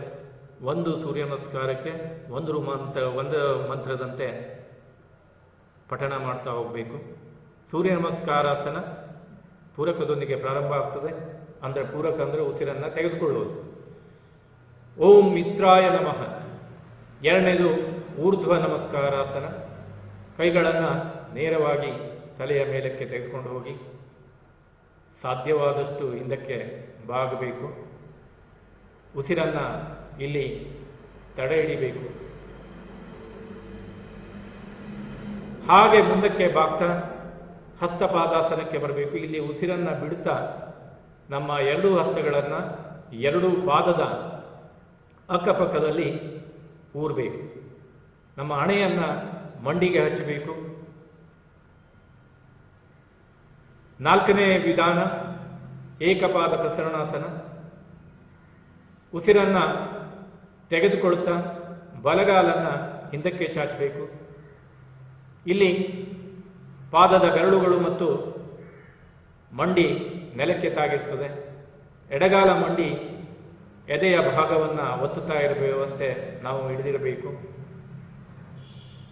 ಇನ್ನು ಮುಂದಿನ ಹಂತ ದ್ವಿಪಾದ ಪ್ರಸರಣಾಸನ. ಇಲ್ಲಿ ಉಸಿರನ್ನು ತಡೆ ಹಿಡಿಬೇಕು. ಎಡಗಾಲನ್ನು ಬಲಗಾಲಿಗೆ ಜೋಡಿಸ್ತಾ ಜಾರು ಬಂಡೆಯ ರೀತಿಯಲ್ಲಿ ನಮ್ಮ ದೇಹವನ್ನು ನಿಲ್ಲಿಸಬೇಕು. ಪಾದದ ಬೆರಳುಗಳು ಹಾಗೂ ಕೈಗಳ ಮೇಲೆ ದೇಹದ ಭಾರವನ್ನು ಬಿಡಬೇಕು. ಮುಂದಿನದು ಭೂಧರಾಸನ ಅಥವಾ ಅದನ್ನು ಅಧೋಮುಖ ಸ್ವಾನಾಸನ ಅಂತಲೂ ಕರೀತಾರೆ. ಇಲ್ಲಿ ಉಸಿರನ್ನು ಬಿಡುತ್ತಾ ನಮ್ಮ ಪೃಷ್ಠಭಾಗವನ್ನು ಎಷ್ಟು ಸಾಧ್ಯವೋ ಅಷ್ಟು ಮೇಲಕ್ಕೆತ್ತಬೇಕು. 2 ಪಾದಗಳು ಮತ್ತು 2 ಕೈಗಳ ಹಸ್ತಗಳು ಪೂರ್ಣವಾಗಿ ನೆಲಕ್ಕೆ ಊರಿರಬೇಕು. ನಮ್ಮ ತಲೆಯನ್ನು 2 ತೋಳುಗಳ ಮಧ್ಯದಿಂದ ಕೆಳಕ್ಕೆ ಒಯ್ದು ನಾಭಿಯನ್ನು ನೋಡುವಂತೆ ಹಿಡಿಯಬೇಕು. ನೆಕ್ಸ್ಟ್ ಮುಂದಿನದ್ದು ಭುಜಂಗಾಸನ. ಇಲ್ಲಿ ಉಸಿರನ್ನು ತೆಗೆದುಕೊಳ್ತಾ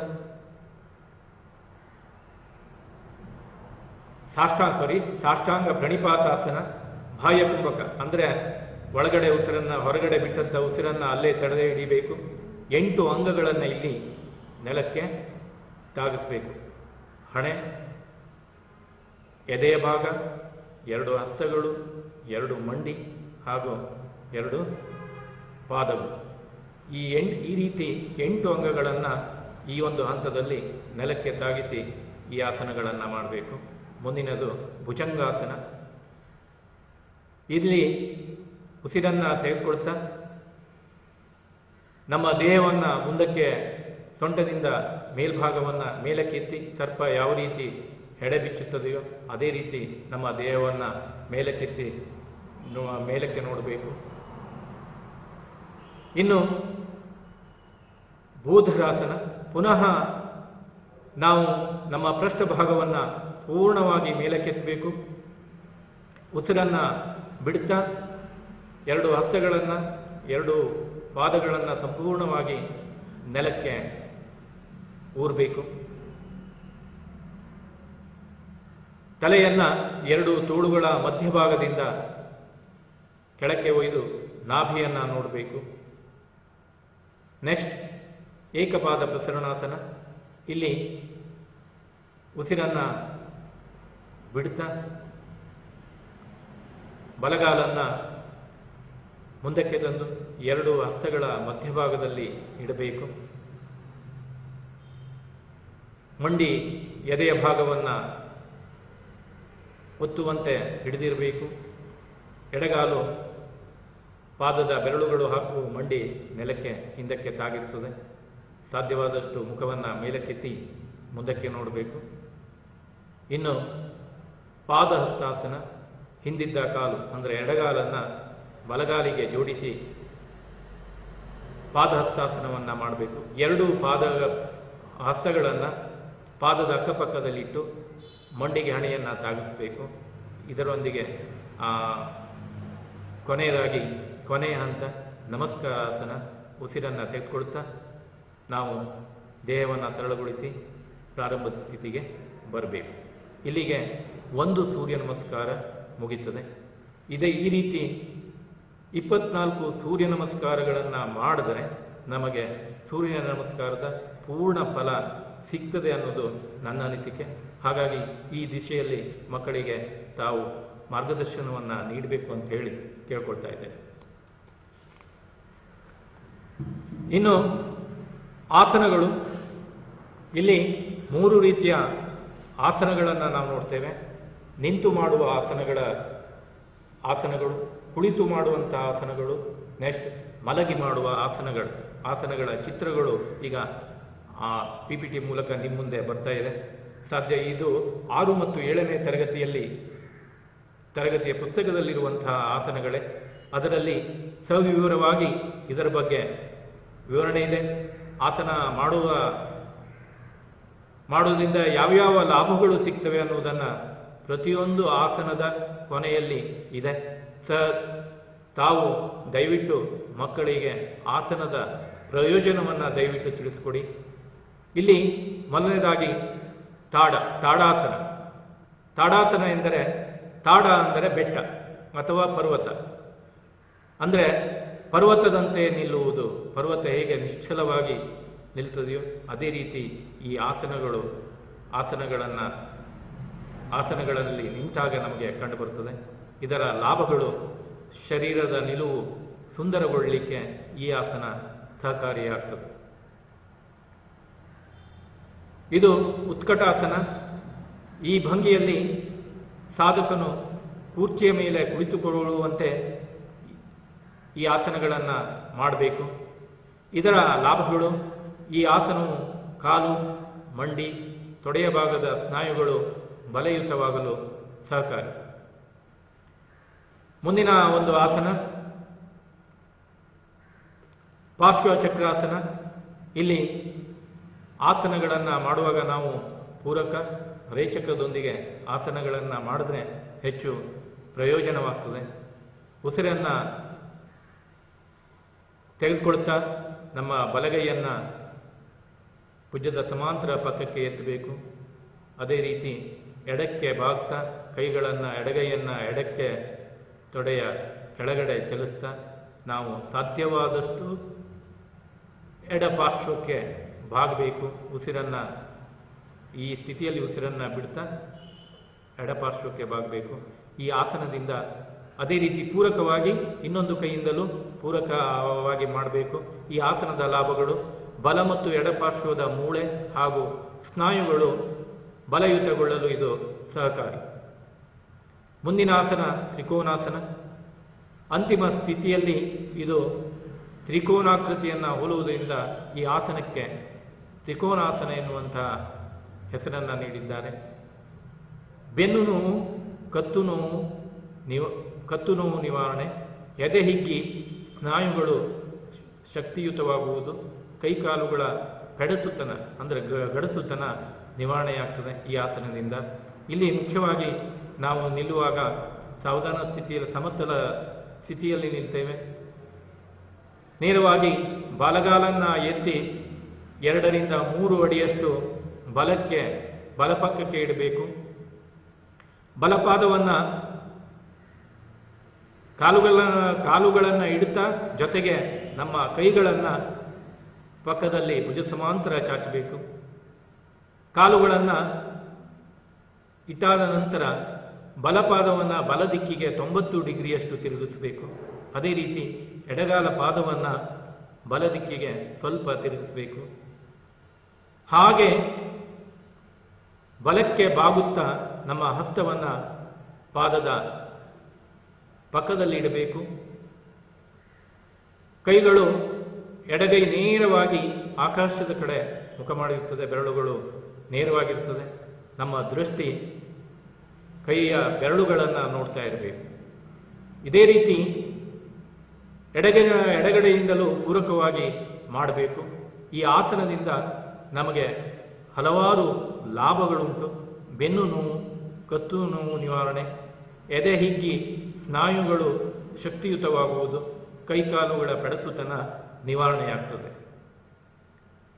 ಮುಂದಿನ ಆಸನ ವೃಕ್ಷಾಸನ. ವೃಕ್ಷ ಎಂದರೆ ಮರ. ಈ ಆಸನವು ಮರವನ್ನು ಹೋಲುವುದರಿಂದ ಇದನ್ನು ವೃಕ್ಷಾಸನ ಎಂದು ಕರೆಯುತ್ತೇವೆ. ಮೊದಲಿಗೆ ಸಾವಧಾನ ಸ್ಥಿತಿ ಅಂದರೆ ಸಮತಲ ಸ್ಥಿತಿಯಲ್ಲಿ ನಿಲ್ಲಬೇಕು. ಕೈ ಬೆರಳುಗಳು ನೆಲವನ್ನು ನೋಡ್ತಾ ಇರ್ತದೆ. ನಮ್ಮ ಬಲಗಾಲನ್ನು ಎತ್ತಿ ಮಂಡಿಯಲ್ಲಿ ಮಣಿಸಿ ಬಲಪಾದದ ಹಿಮ್ಮಡಿಯನ್ನು ಎಡತೊಡೆಯ ಮೂಲದಲ್ಲಿ ಇಡಬೇಕು. ಪಾದದ ಬೆರಳುಗಳು ನೆಲಮುಖವಾಗಿರ್ತದೆ. ತೊಡೆ ಸಮಾಂತರವಾಗಿರಬೇಕು. ಕೈಗಳನ್ನು ಮೇಲಕ್ಕೆತ್ತುತ್ತಾ ಉಸಿರನ್ನು ತೆಗೆದುಕೊಳ್ತಾ ಮೇಲಕ್ಕೆತ್ತಾ ತಲೆಯ ಮೇಲೆ ನೇರವಾಗಿ ಹಸ್ತಗಳನ್ನು ಜೋಡಿಸಿ ನಿಲ್ಲಬೇಕು. ಇದು ನಮ್ಮ ದೇಹದ ಸಮತೋಲನವನ್ನು ಕಾದುಕೊಳ್ಳುವಂತಹ ಒಂದು ಆಸನ. ಹಾಗಾಗಿ ನಾವು ಈ ಸ್ಥಿತಿಯಲ್ಲಿ ನಿಲ್ಲುವಾಗ ಯಾವುದಾದ್ರೂ ಒಂದು ನೇರವಾಗಿ ಯಾವುದಾದ್ರೂ ಒಂದು ವಸ್ತುವಿನ ಮೇಲೆ ನಮ್ಮ ದೃಷ್ಟಿಯನ್ನು ನೆಟ್ಟು ನೋಡ್ತಾ ಇರಬೇಕು. ಹಾಗಾದರೆ ಮಾತ್ರ ನಮ್ಮ ದೇಹದ ಸಮತೋಲನವನ್ನು ಕಾದುಕೊಳ್ಳಲಿಕ್ಕೆ ಸಾಧ್ಯ ಆಗ್ತದೆ. ಈ ಒಂದು ಆಸನದಿಂದ ದೇಹದ ಸ್ಥಿರತೆ ಹೆಚ್ಚಾಗ್ತದೆ. ಮನಸ್ಸಿನ ಏಕಾಗ್ರತೆ ನೆಲೆಗೊಳ್ಳಲು ಸಹಕಾರಿಯಾಗ್ತದೆ.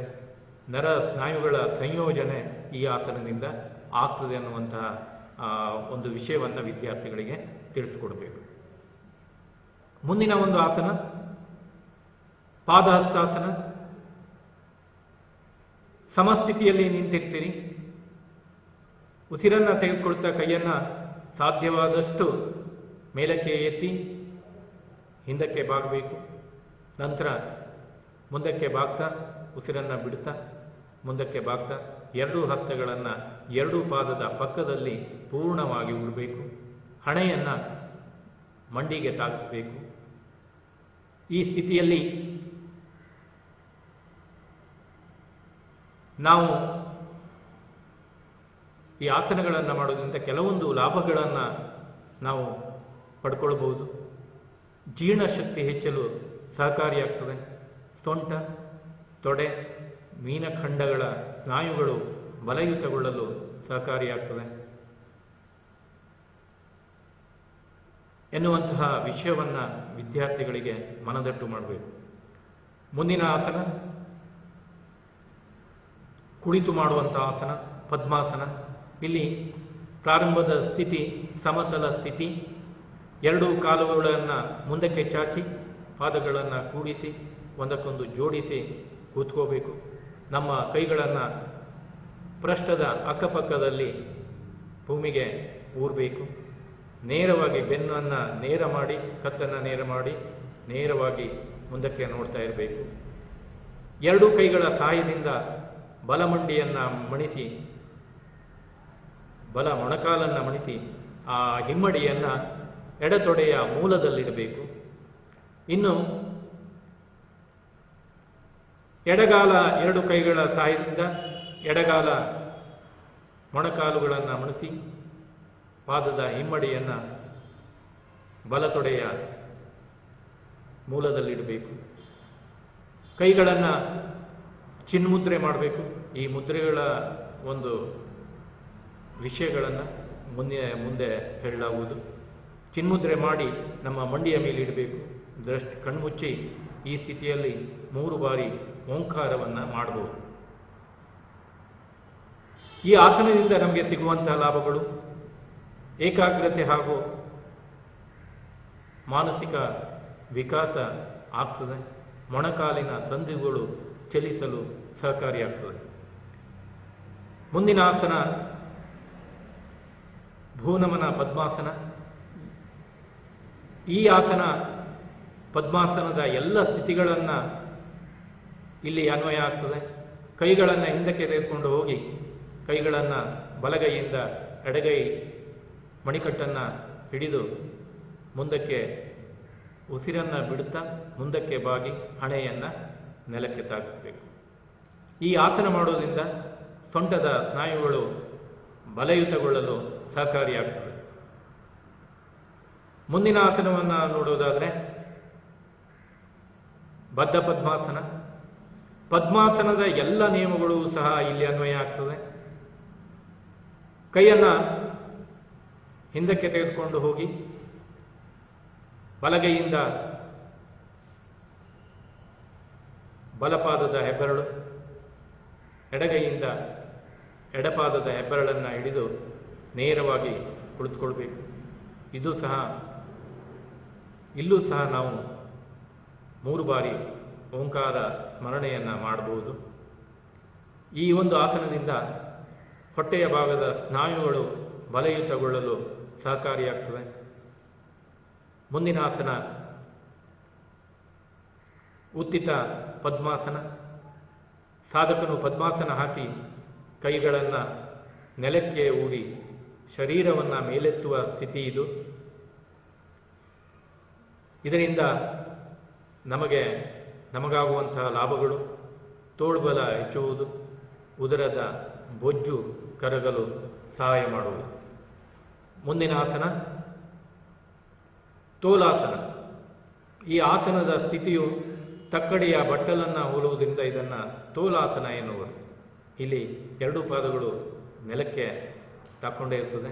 ಹಸ್ತಗಳು 2 ಭೂಮಿಯ ಮೇಲೆ ಸಂಪೂರ್ಣವಾಗಿ ಊರಿದ್ದು, ಕೈಗಳ ಆಧಾರದ ಮೇಲೆ ನಮ್ಮ ಪೃಷ್ಠಭಾಗವನ್ನು ಮೇಲಕ್ಕೆತ್ತುವುದು. ಈ ಒಂದು ಆಸನದಿಂದ ಹೊಟ್ಟೆಯುಬ್ಬರ, ಮಲಬದ್ಧತೆ, ಉದರದ ತೊಂದರೆ ನಿವಾರಣೆಯಾಗುವುದು, ತೋಳುಬಲ ಹೆಚ್ಚುವುದು, ಉದರದ ಬೊಜ್ಜು ಕರಗಲು ಸಹಕಾರಿ. ಹೀಗೆ ಪ್ರತಿಯೊಂದು ಆಸನಗಳನ್ನು ನೋಡ್ತಾ ಹೋದ ಹಾಗೆ ನಮಗೆ ಒಂದಲ್ಲ ಒಂದು ಪ್ರಯೋಜನ ಈ ಆಸನಗಳಿಂದ ನಮಗೆ ಸಿಗ್ತದೆ ಅನ್ನುವಂಥ ಮಾತನ್ನು ವಿದ್ಯಾರ್ಥಿಗಳಿಗೆ ನಾವು ಮನವರಿಕೆ ಮಾಡಿಕೊಡ್ಬೇಕು. ಮುಂದಿನ ಆಸನ ಪಾದಹಸ್ತ ಮೇರುದಂಡ ದಂಡಾಸನ. ಸಮತಲ ಸ್ಥಿತಿಯಿಂದ ಪ್ರಾರಂಭ ಮಾಡಬೇಕು. ಇಲ್ಲಿ ಪೃಷ್ಠದ ಮೇಲೆ ಕುಳಿತು ದೇಹದ ಸಮತೋಲನವನ್ನು ಕಾಯ್ದುಕೊಳ್ತಾ ನಮ್ಮ 2 ಕೈಗಳಿಂದ 2 ಪಾದದ ಹೆಬ್ಬೆರಳನ್ನು ಹಿಡಿದು ನಿಧಾನವಾಗಿ ಮೇಲಕ್ಕೆತ್ತಬೇಕು. ಇಲ್ಲಿ ಸಮತಲ ಅಂದರೆ ಬ್ಯಾಲೆನ್ಸಿಂಗ್ ಆಸನ ಇದು. ಸಮತಲನವನ್ನು ಕಾಯ್ದುಕೊಳ್ಳುವುದು ಅತಿ ಅಗತ್ಯ. ಇದರಿಂದ ನಮಗೆ ಆಗುವಂತಹ ಲಾಭಗಳು: ಹೊಟ್ಟೆಯ ಬೊಜ್ಜು ಕರಗಲು ಸಹಾಯಕವಾಗ್ತದೆ, ಸಮತೋಲನದಲ್ಲಿ ನಿಯಂತ್ರಣ ಉಂಟಾಗಿ ಏಕಾಗ್ರತೆಯ ಶಕ್ತಿ ಹೆಚ್ಚಾಗಲು ಸಹಕಾರಿ. ಅಂದರೆ ಒಂದೇ ಕಡೆ ನಾವು ದೃಷ್ಟಿಯನ್ನು ನೋಡೋದರಿಂದ ಏಕಾಗ್ರತೆಯನ್ನು ನಾವು ಸಾಧಿಸ್ಬೋದು. ಮುಂದಿನ ಆಸನ ಯೋಗ ಮುದ್ರಾಸನ. ಇಲ್ಲಿ ಪದ್ಮಾಸನದ ಎಲ್ಲ ಸ್ಥಿತಿಗಳು ಇಲ್ಲಿ ಅನ್ವಯ ಆಗ್ತದೆ, ನಿಯಮಗಳು ಇಲ್ಲಿ ಅನ್ವಯ ಆಗ್ತದೆ. ಕೈಗಳನ್ನು ಹಿಂದೆ ಒಂದಕ್ಕೊಂದು ಬಂಧಿಸಿ ಮುಂದಕ್ಕೆ ಉಸಿರನ್ನು ಬಿಡ್ತಾ ಮುಂದಕ್ಕೆ ಬಾಗಿ ಹಣೆಯನ್ನು ನೆಲಕ್ಕೆ ಹಚ್ಚಬೇಕು. ಇದರಿಂದ ನಮಗೆ ಆಗುವಂತಹ ಲಾಭಗಳು: ಬೆನ್ನಿನ ಮೈಮಣಿತ ಹೆಚ್ಚಾಗಲು ಸಹಕಾರಿಯಾಗ್ತದೆ, ಉದರದ ವ್ಯಾಧಿ, ತಲೆನೋವು ಕಡಿಮೆಯಾಗಲು ಸಹಕಾರಿ. ಮುಂದಿನ ಆಸನ ಪರ್ವತಾಸನ. ಸಮಸ್ಥಿತಿಯಲ್ಲಿ ಕುಳಿತುಕೊಳ್ಬೇಕು. ಪದ್ಮಾಸನದ ಎಲ್ಲ ನಿಯಮಗಳು ಇಲ್ಲಿ ಅನ್ವಯ ಆಗ್ತದೆ. ಕೈಗಳನ್ನು ಉಸಿರನ್ನು ತೆಗೆದುಕೊಳ್ತಾ ಕೈಗಳನ್ನು ಪಕ್ಕದಿಂದ ಮೇಲಕ್ಕೆತ್ತಿ ನೇರವಾಗಿ ತಲೆಯ ಮೇಲೆ 2 ಹಸ್ತಗಳನ್ನು ಜೋಡಿಸಿ ಕೈ ಮುಗಿಯುವ ಸ್ಥಿತಿಯಲ್ಲಿ ಇಟ್ಟುಕೊಳ್ಳಬೇಕು. ಕಣ್ಮುಚ್ಚಿ ಏಕಾಗ್ರತೆಯಿಂದ ಯಾವುದೇ ಒಂದು ವಸ್ತುವಿನಲ್ಲಿ ಕೇಂದ್ರೀಕರಿಸಬೇಕು.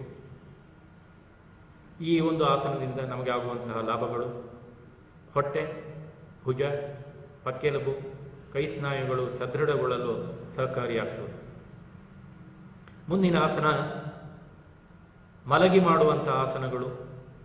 ಇಲ್ಲಿ ಸಮತಲ ಸ್ಥಿತಿಯಲ್ಲಿ ನಾವು ಮಲಗಿರ್ತೇವೆ. 2 ಪಾದಗಳನ್ನು ಕಾಲುಗಳನ್ನು ಜೋಡಿಸಿರ್ತೇವೆ. 2 ಪಾದಗಳು ಕೂಡ್ಕೊಂಡಿರ್ತದೆ.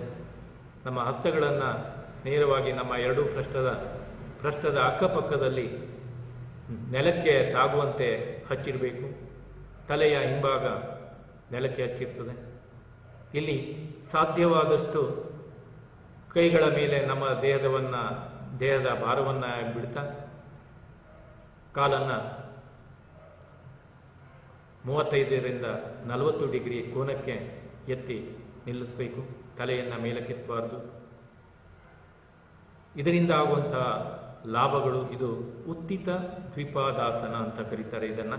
ಇದರಿಂದ ಆಗುವಂತಹ ಲಾಭಗಳು: ಮೂಲವ್ಯಾಧಿ, ಮಲಬದ್ಧತೆ, ಗ್ಯಾಸ್ಟ್ರಿಕ್ ಟ್ರಬಲ್ ನಿವಾರಣೆಗೆ ಈ ಆಸನಗಳು ಸಹಕಾರಿ. ಇನ್ನು ಶಲಭಾಸನ. ಶಲಭ ಅಂದರೆ ಮಿಡತೆ. ಇದು ಹೊಟ್ಟೆಯ ಮೇಲೆ ಮಲಗಿ ಮಾಡುವಂಥ ಆಸನ. ಕಲ್ಲವನ್ನು ನೆಲಕ್ಕೆ ಹಚ್ಚಿರಬೇಕು. 2 ಕಾಲುಗಳನ್ನು ನೇರವಾಗಿ ನೆಲದ ಮೇಲೆ ಚಾಚಿದ್ದು ಪಾದಗಳನ್ನು ಕೂಡಿಸಿರಬೇಕು. ನಮ್ಮ 2 ಹಸ್ತಗಳನ್ನು ನಮ್ಮ ಪೃಷ್ಠದ ಅಕ್ಕಪಕ್ಕದಲ್ಲಿ ನೇರವಾಗಿ ಚಾಚಿರಬೇಕು. ಹಸ್ತಗಳನ್ನು ಸಂಪೂರ್ಣವಾಗಿ ನೆಲಕ್ಕೆ ಊರಿರಬೇಕು. ಇಲ್ಲಿ ಕೈಗಳ ಮೇಲೆ ದೇಹದ ಭಾರವನ್ನು ಬಿಡ್ತಾ ಗಲವನ್ನು ನೆಲಕ್ಕೆ ಹಚ್ಚಿ 2 ಕಾಲುಗಳನ್ನು ಸಾಧ್ಯವಾದಷ್ಟು ಅಂದರೆ 30ರಿಂದ 40 ಡಿಗ್ರಿಯ ಕೋನಕ್ಕೆ ಮೇಲಕ್ಕೆತ್ತಬೇಕು. ಇದನ್ನು ಶಲಭಾಸನ ಅಂತ ಕರೀತಾರೆ. ಅಂದರೆ ಶಲಭ ಅಂದರೆ ಮಿಡತೆ. ಆಸನದ ಅಂತಿಮ ಸ್ಥಿತಿ ಮಿಡತೆಯನ್ನು ಹೋಲುವುದರಿಂದ ಇದಕ್ಕೆ ಶಲಭಾಸನ ಎನ್ನುವುದು ಅಂತ ಕರೆಯಬಹುದು. ಇಲ್ಲಿ ಹೊಟ್ಟೆಯ ಇದರಿಂದಾಗುವಂಥ ಲಾಭಗಳು: ಹೊಟ್ಟೆಯ ಬೊಜ್ಜು ಕರಗ್ತವೆ, ಕಾಲಿನ ಮಾಂಸಖಂಡಗಳು ಸದೃಢಗೊಳ್ಳುತ್ತದೆ, ಏಕಾಗ್ರತೆಯನ್ನು ಸಾಧಿಸಲಿಕ್ಕೆ ಈ ಆಸನ ಸಹಕಾರಿ. ಮುಂದಿನ ಆಸನ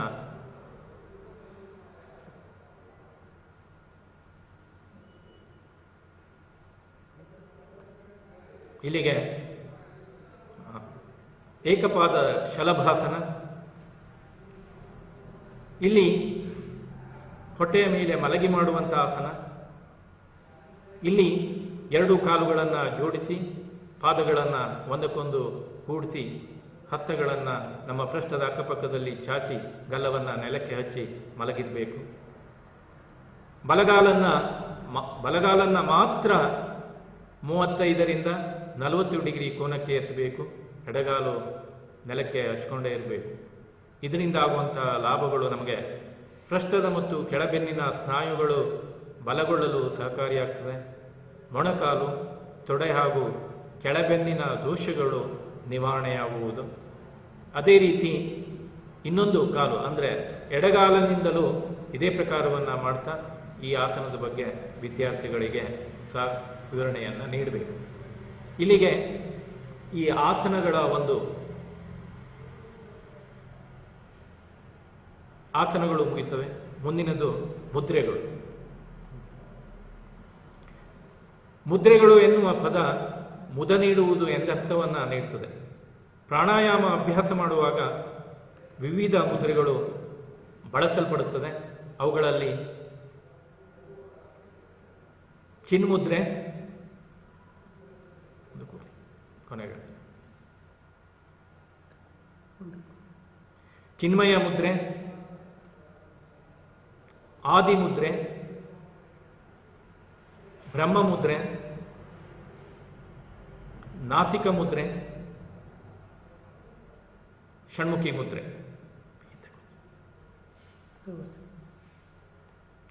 ಮೊದಲನೇದಾಗಿ ಚಿನ್ಮುದ್ರೆ. ಇಲ್ಲಿ ಚಿನ್ಮುದ್ರೆ ಮಾಡುವ ವಿಧಾನಗಳು ಈ ರೀತಿ ಇದೆ. ಹೆಬ್ಬೆರಳು ಮತ್ತು ತೋರ್ಬೆರಳನ್ನು ಒಂದಕ್ಕೊಂದು ಸ್ಪರ್ಶ ಮಾಡಿರಬೇಕು. ಮಧ್ಯಬೆರಳು, ಉಂಗುರ ಬೆರಳು, ಕಿರುಬೆರಳುಗಳನ್ನು ಜೋಡಿಸಿ ನೇರವಾಗಿ ಇಟ್ಕೊಳ್ಬೇಕು. ಚಿನ್ಮಯ ಮುದ್ರೆ. ಇಲ್ಲಿ ಹೆಬ್ಬೆರಳು ಮತ್ತು ತೋರ್ಬೆರಳುಗಳು ಒಂದಕ್ಕೊಂದು ಸ್ಪರ್ಶ ಮಾಡಿರ್ತದೆ. ಇನ್ನು ಉಳಿದ 3 ಬೆರಳುಗಳು ಅಂದರೆ ಮಧ್ಯದ ಬೆರಳು, ಉಂಗುರ ಬೆರಳು, ಕಿರುಬೆರಳು ಅಂಗೈಗೆ ಒಳಮುಖವಾಗಿ ಒತ್ತಿ ಹಿಡಿದು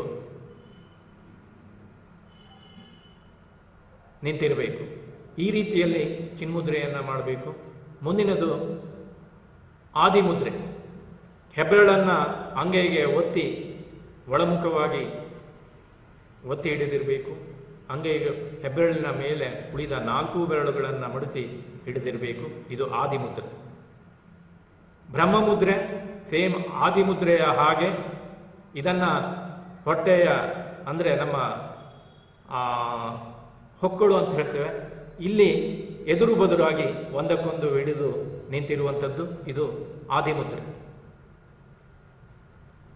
ಮುಂದಿನದು ನಾಸಿಕ ಮುದ್ರೆ. ಪ್ರಾಣಾಯಾಮದಲ್ಲಿ ಹೆಚ್ಚು ಬಳಸಲ್ಪಡುವಂತಹ ಒಂದು ಮುದ್ರೆ ಇದು. ಹೆಬ್ಬೆರಳು ನೇರವಾಗಿರ್ತದೆ. ತೋರ್ಬೆರಳು ಮಧ್ಯದ ಬೆರಳು ಅಂಗೈಗೆ ಒತ್ತಿ ಹಿಡಿದಿರಬೇಕು. ಕಿರುಬೆರಳು ಮತ್ತು ಉಂಗುರ ಬೆರಳು ನೇರವಾಗಿರಬೇಕು. ಇದು ನಾಸಿಕ ಮುದ್ರೆ. ಷಣ್ಮುಖಿ ಮುದ್ರೆ. ಇದು ನಮ್ಮ 2 ಹಸ್ತಗಳನ್ನು ಹೆಬ್ಬೆರಳು ಕಿವಿಗೆ ಒತ್ತಿ ಹಿಡಿದಿರಬೇಕು. ತೋರ್ಬೆರಳು ಮತ್ತು ಮಧ್ಯದ ಬೆರಳು, ತೋರ್ಬೆರಳು ಮಧ್ಯದ ರಪ್ಪೆಯ, ನಮ್ಮ ಕಣ್ಣಿನ ರಪ್ಪೆಯ ಮೇಲ್ಭಾಗದಲ್ಲಿರಬೇಕು. ಮಧ್ಯದ ಬೆರಳು ಕೆಳಗಡೆ ಬರಬೇಕು. ಉಳಿದಂತೆ ಉಂಗುರ ಬೆರಳು ಮತ್ತು ಕಿರುಬೆರಳು ಮೂಗಿನ ಪಕ್ಕದಲ್ಲಿ ಹಿಡಿದಿರಬೇಕು, ಸ್ಪರ್ಶ ಮಾಡಿರಬೇಕು. ಈ ರೀತಿ ಷಣ್ಮುಖಿ ಮುದ್ರೆಯನ್ನು ನಾವು ಮಾಡಬೇಕು. ಇಲ್ಲಿ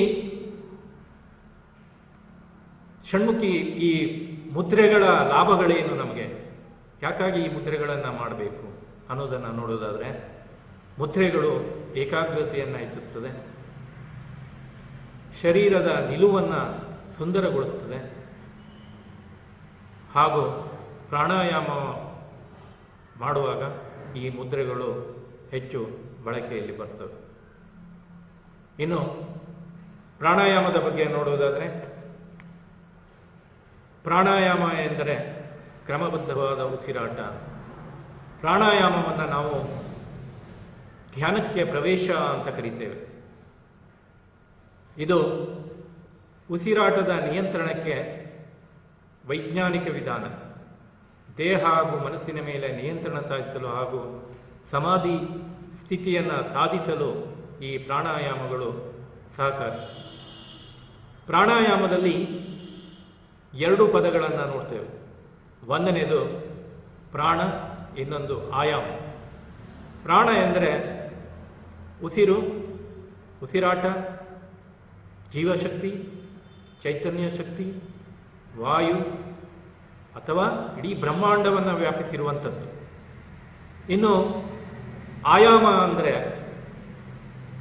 ನಿಯಂತ್ರಣ, ನಿರ್ಬಂಧ, ಹತೋಟಿ, ನಿಗ್ರಹ ಎಂಬೆಲ್ಲ ಅರ್ಥವನ್ನು ಕೊಡುತ್ತದೆ. ಹಾಗಾದರೆ ಇವೆಲ್ಲವನ್ನು ಒಟ್ಟುಗೂಡಿಸಿ ಹೇಳಬೇಕು ಅಂದರೆ ಕ್ರಮಬದ್ಧವಾದಂತಹ ಉಸಿರಾಟ. ಪ್ರಾಣಾಯಾಮ ಎಂದರೆ ಕ್ರಮಬದ್ಧವಾದಂಥ ಉಸಿರಾಟ. ಉಸಿರಾಟದ ಕ್ರಿಯೆಗೆ ಪೂರ್ವ ಸಿದ್ಧತೆ ಹೇಗಿರಬೇಕು? ಉಸಿರಾಟದ ಕ್ರಿಯೆಗಳನ್ನು ಕೆಲವೊಂದು ಸರಳ ವ್ಯಾಯಾಮದೊಂದಿಗೆ ಮಾಡುವುದು. ನೇರವಾಗಿ ಪ್ರಾಣಾಯಾಮವನ್ನು ಮಾಡಲಿಕ್ಕಾಗಲ್ಲ. ನಾವು ಕೆಲವೊಂದು ಉಸಿರಾಟದ ಕ್ರಿಯೆಗಳನ್ನು ನಾವು ಮೊದಲಿಗೆ ಮಾಡಿಕೊಳ್ಬೇಕು. ಉದಾಹರಣೆಗಾಗಿ ಸಮಸ್ಥಿತಿಯಲ್ಲಿ ನಿಂತು ಉಸಿರನ್ನು ತೆಗೆದುಕೊಳ್ತಾ ನಮ್ಮ ಕೈಗಳನ್ನು ಕೆಳಗಿನಿಂದ ಮೇಲಕ್ಕೆತ್ತ ಭುಜದ ಸಮಾಂತರ ಮುಂದಕ್ಕೆ ಚಾಚಬೇಕು. ಉಸಿರನ್ನು ಬಿಡ್ತಾ ನಿಧಾನವಾಗಿ ದೀರ್ಘವಾಗಿ ಉಸಿರನ್ನು ಬಿಡ್ತಾ ಕೈಗಳನ್ನು ಪ್ರಾರಂಭದ ಸ್ಥಿತಿಗೆ ತರಬೇಕು. ಇದು 1ನೇ ಹಂತ. ಇದನ್ನು ಮಕ್ಕಳಿಗೆ ಕನಿಷ್ಠ 5 ರಿಂದ 10 ಬಾರಿ ಪುನರಾವರ್ತನೆ ಮಾಡಿಸಬೇಕು. ಇನ್ನು 2ನೇ ಹಂತ, ಸಮಸ್ಥಿತಿಯಲ್ಲಿ ನಿಂತಿರ್ತೇವೆ. ಕೈಗಳನ್ನು ಉಸಿರನ್ನು ತೆಗೆದುಕೊಳ್ತಾ ಕೈಗಳನ್ನು ನಿಧಾನವಾಗಿ ಮೇಲಕ್ಕೆತ್ತ ಭುಜದ ಸಮಾಂತರ ಪಕ್ಕಕ್ಕೆ ಚಾಚಬೇಕು. ನಿಧಾನವಾಗಿ ಉಸಿರನ್ನು ಬಿಡ್ತಾ ಕೈಗಳನ್ನು ಪಕ್ಕದಿಂದ ಕೆಳಕ್ಕೆ ತರ್ತಾ ಮೊದಲಿನ ಸ್ಥಿತಿಗೆ ಬರಬೇಕು. ಈ ಕ್ರಿಯೆಗಳನ್ನು ವಿದ್ಯಾರ್ಥಿಗಳಿಗೆ ಕನಿಷ್ಠ 5 ರಿಂದ 10 ಬಾರಿ ಪುನರಾವರ್ತನೆ ಮಾಡಬೇಕು. ಇನ್ನು ನಮ್ಮ ಎದೆಯ ಮುಂದೆ ಕೈಗಳನ್ನು ಒಂದಕ್ಕೊಂದು ಬಂಧಿಸಿ, ಈ ರೀತಿ ಬಂಧಿಸಿ ಉಸಿರನ್ನು ತೆಗೆದುಕೊಳ್ತಾ ಕೈಗಳನ್ನು ನಿಧಾನವಾಗಿ ಮುಂದಕ್ಕೆ ಚಾಚಬೇಕು. ಅದೇ ರೀತಿ ಕೈಗಳನ್ನು ಹಸ್ತವನ್ನು ಒಳಮುಖ ಮಾಡ್ತಾ ಉಸಿರನ್ನು ಬಿಡ್ತಾ ನಿಧಾನವಾಗಿ ಎದೆಯ ಮುಂದಕ್ಕೆ ತರಬೇಕು. ಈ ಕ್ರಿಯೆಗಳನ್ನು ವಿದ್ಯಾರ್ಥಿಗಳಿಗೆ ಕನಿಷ್ಠ 5ರಿಂದ 10 ಬಾರಿ ಪುನರಾವರ್ತನೆ ಮಾಡಿಸಬೇಕು. ಇನ್ನು ಇದೇ ರೀತಿ ಕೈಗಳನ್ನು ಹಣೆಯ ಮುಂದಕ್ಕೆ ಅಂದರೆ ಸುಮಾರು 135 ಡಿಗ್ರಿ ಕೋನದಲ್ಲಿ ಕೈಗಳನ್ನು ಈ ರೀತಿ ಮುಂದಕ್ಕೆ ಚಾಚಬೇಕು.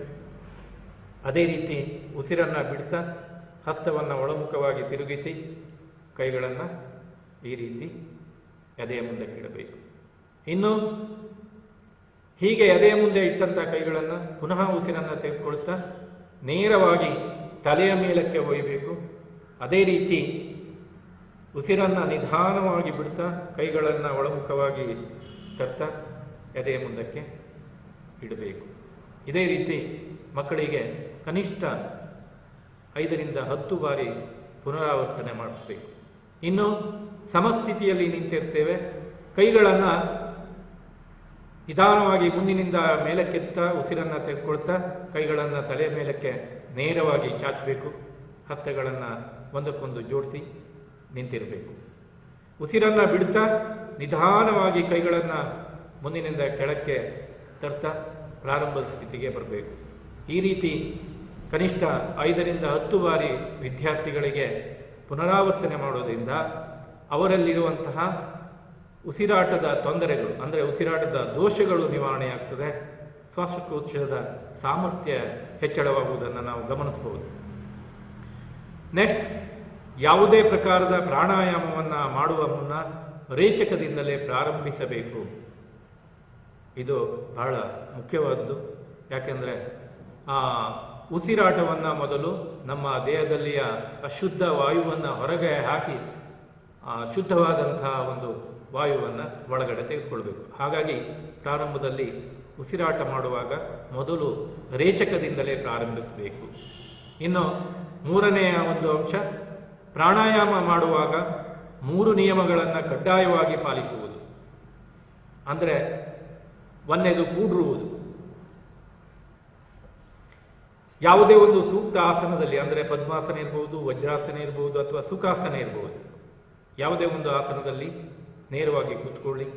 ಕತ್ತು ಬೆನ್ನು ನೇರವಾಗಿರಲಿ, ಮುಖ ಪ್ರಸನ್ನವಾಗಿರಬೇಕು. ಯಾವುದೇ ಮುಖ ಗಂಟಿಕ್ಕುವಂತಹ ಒಂದು ಕ್ರಿಯೆಗಳು ಇಲ್ಲ ಆಗಬಾರ್ದು. ಪ್ರಸನ್ನವದನರಾಗಿ ಕೂತ್ಕೊಂಡಿರಬೇಕು.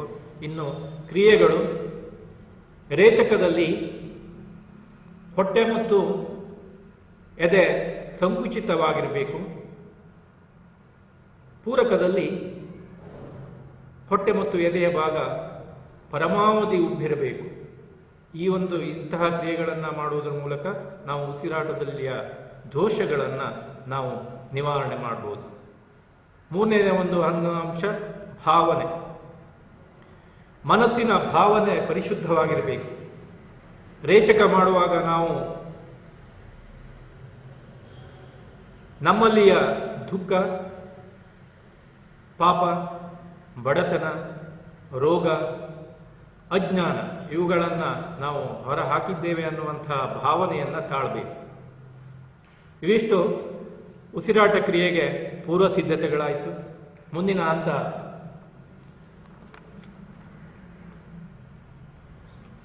ಉಸಿರಾಟದ ಕ್ರಮಗಳು. ಉಸಿರಾಟದ ಕ್ರಮಗಳಲ್ಲಿ ಪೂರಕ, ಸಾಮಾನ್ಯವಾಗಿ ಪೂರಕ, ರೇಚಕ, ಕುಂಭಕ ಅಂಥೇಳಿ ನಾವು ಬಹಳಷ್ಟು ಬಾರಿ ಈ ಪದವನ್ನು ಬಳಸಿದ್ದೇವೆ. ಹಾಗಾದರೆ ಪೂರಕ ಅಂದರೆ ಏನು? ಉಸಿರನ್ನು ಒಳಗೆ ತೆಗೆದುಕೊಳ್ಳುವುದಕ್ಕೆ ಪೂರಕ ಅಂತ ಕರಿತೇವೆ. ಹಾಗಾದರೆ ರೇಚಕ ಅಂದರೆ ಏನು? ಉಸಿರನ್ನು ಹೊರಗಡೆ ಬಿಡುವುದು. ಇನ್ನು ಕುಂಭಕ ಅಂದರೆ ಉಸಿರನ್ನು ದೇಹದೊಳಗೆ ಹಿಡಿದಿಡುವುದು. ನಾವು ತೆಗೆದುಕೊಂಡಂಥ ಉಸಿರನ್ನು ದೇಹದೊಳಗೆ ಹಿಡಿದಿಡುವಂಥ ಒಂದು ಕ್ರಿಯೆ. ಇನ್ನು ಬಾಹ್ಯ ಕುಂಭಕ ಅಂತ ಬರ್ತದೆ. ಉಸಿರನ್ನು ನಾವು ರೇಚಕ ಮಾಡ್ತೇವೆ, ಹೊರಗಡೆ ಹಾಕ್ತೇವೆ. ಅಂಥ ಸಂದರ್ಭದಲ್ಲಿ ಕೆಲವು ಕ್ಷಣ ಉಸಿರನ್ನು ಒಳಗಡೆ ತೆಗೆದುಕೊಳ್ಳದೆ ಹೊರಗಡೆಯೇ ತಡೆ ಹಿಡಿಯುವುದನ್ನು ನಾವು ಬಾಹ್ಯ ಕುಂಭಕ ಅಂತ ಕರಿತೇವೆ. ಇನ್ನು ಪ್ರಾಣಾಯಾಮದ ಪ್ರಕಾರಗಳನ್ನು ನಾವು ನೋಡಿದಾಗ ಹಲವಾರು ಪ್ರಕಾರಗಳನ್ನು ನಾವು ನೋಡ್ತೇವೆ. ಇಲ್ಲಿ ನಾವು 6 ಮತ್ತು 7ಕ್ಕೆ ಕೇವಲ ವಿಭಾಗೀಯ ಉಸಿರಾಟ ಇವಿಷ್ಟೇ ಇದೆ. ವಿಭಾಗೀಯ ಉಸಿರಾಟದ ಬಗ್ಗೆ ನಾನು ಇನ್ನೂ ಹೇಳಿಲ್ಲ, ಈಗ ಹೇಳ್ತೇನೆ. ಇಲ್ಲಿ ಅನುಲೋಮ ವಿಲೋಮ ಪ್ರಾಣಾಯಾಮ, ಚಂದ್ರಾನುಲೋಮ ಪ್ರಾಣಾಯಾಮ, ಸೂರ್ಯಾನುಲೋಮ ಪ್ರಾಣಾಯಾಮ, ಸೂರ್ಯ ಭೇದನ ಪ್ರಾಣಾಯಾಮ, ಚಂದ್ರ ಭೇದನ ಪ್ರಾಣಾಯಾಮ, ಶೀತ್ಕಾರಿ ಪ್ರಾಣಾಯಾಮ, ಶೀತಲಿ ಪ್ರಾಣಾಯಾಮ, ಭ್ರಾಮರಿ ಪ್ರಾಣಾಯಾಮ, ಕಪಾಲಭಾತಿ ಪ್ರಾಣಾಯಾಮ, ಭಸ್ತ್ರಿಕಾ ಪ್ರಾಣಾಯಾಮ, ನಾಡಿ ಶೋಧನ ಪ್ರಾಣಾಯಾಮ, ಇಷ್ಟು ಪ್ರಕಾರದ ಪ್ರಾಣಾಯಾಮಗಳಿವೆ.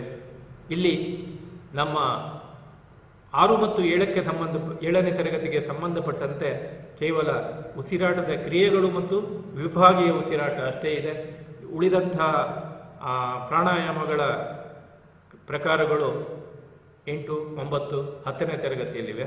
ಆದರೂ ನಾನು ಇಲ್ಲಿ ಕೆಲವೊಂದು ಪ್ರಾಣಾಯಾಮಗಳನ್ನು ಮಾಡುವ ರೀತಿಯನ್ನು ತಮ್ಮೆಲ್ಲರಿಗೆ ತಿಳಿಯಪಡಿಸ್ತೇನೆ.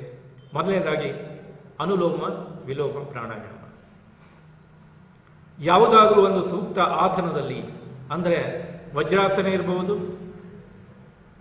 ಪದ್ಮಾಸನ ಇರಬಹುದು, ಅಥವಾ ಸುಖಾಸನ ಇರಬಹುದು. ವಜ್ರಾಸನ ಅಥವಾ ಪದ್ಮಾಸನ ಹಾಕಲಿಕ್ಕೆ ಬರದೇ ಇದ್ದವರು ಸುಖಾಸನ ಹಾಕೊಂಡು ಸಹ ಪ್ರಾಣಾಯಾಮವನ್ನು ಮಾಡಬಹುದು. ಇಲ್ಲಿ ಅನುಲೋಮ ವಿಲೋಮ ಪ್ರಾಣಾಯಾಮ, ನಾವು ಮುದ್ರೆಗಳ ಬಗ್ಗೆ ಹೇಳಿದ್ದೇನೆ. ಇಲ್ಲಿ ಚಿನ್ಮುದ್ರೆಯನ್ನು ಮಾಡಬೇಕು. ಹೆಬ್ಬೆರಳು ಮತ್ತು ತೋರ್ಬೆರಳನ್ನು ಒಂದಕ್ಕೊಂದು ಸ್ಪರ್ಶ ಮಾಡಿರಬೇಕು. ನೆಕ್ಸ್ಟ್ ಮಧ್ಯದ ಬೆರಳು, ಉಂಗುರ ಬೆರಳು ಮತ್ತು ಕಿರುಬೆರಳನ್ನು ನೇರವಾಗಿ ಮುಂದಕ್ಕೆ ಚಾಚಿರುವಂತೆ ಹಿಡಿದಿರಬೇಕು. ನಮ್ಮ ಕೈಗಳನ್ನು ಮಂಡಿಯ ಮೇಲಿಟ್ಟು ಬೆನ್ನು ನೇರ ಮಾಡಿ ಮುಖ ಪ್ರಸನ್ನ ವದನರಾಗಿ ಕೂತ್ಕೊಳ್ಬೇಕು.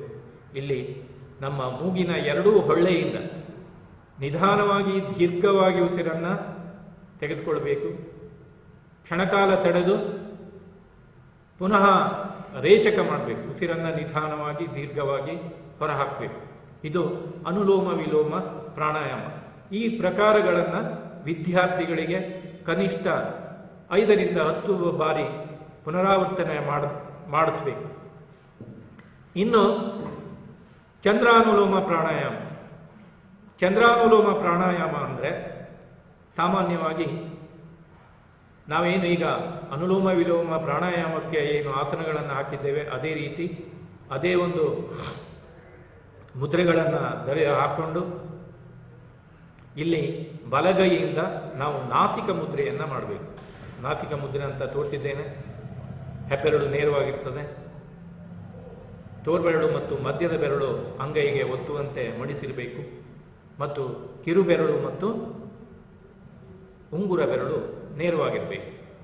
ಇಲ್ಲಿ ಚಂದ್ರಾನುಲೋಮ ಪ್ರಾಣಾಯಾಮ ಮಾಡುವಾಗ ನಾವು ಮೂಗಿನ ಎಡಹೊಳ್ಳೆಯಿಂದ ಉಸಿರನ್ನು ತೆಗೆದುಕೊಳ್ಬೇಕು. ಮೂಗಿನ ಎಡಹೊಳ್ಳೆಯಿಂದಲೇ ಉಸಿರನ್ನು ಬಿಡಬೇಕು. ಅದೇ ರೀತಿ ಸೂರ್ಯಾನುಲೋಮ ಪ್ರಾಣಾಯಾಮ. ಇಲ್ಲಿ ನಾವು ಎಡಹೊಳ್ಳೆಯನ್ನು ನಮ್ಮ ಉಂಗುರ ಬೆರಳು ಮತ್ತು ಉಂಗುರ ಬೆರಳಿನಿಂದ ಮೃದುವಾಗಿ ಮುಚ್ಚಬೇಕು.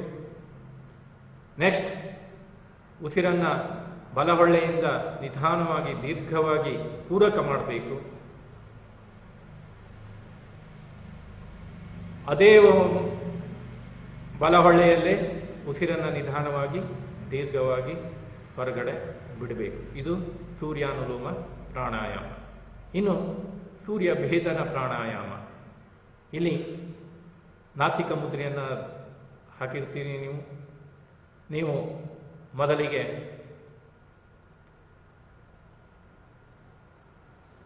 ಮೂಗಿನ ಬಲಹೊಳ್ಳೆಯಿಂದ ಉಸಿರನ್ನು ನಿಧಾನವಾಗಿ ದೀರ್ಘವಾಗಿ ಒಳಗಡೆ ತೆಗೆದುಕೊಳ್ಬೇಕು, ಪೂರಕ ಮಾಡಬೇಕು.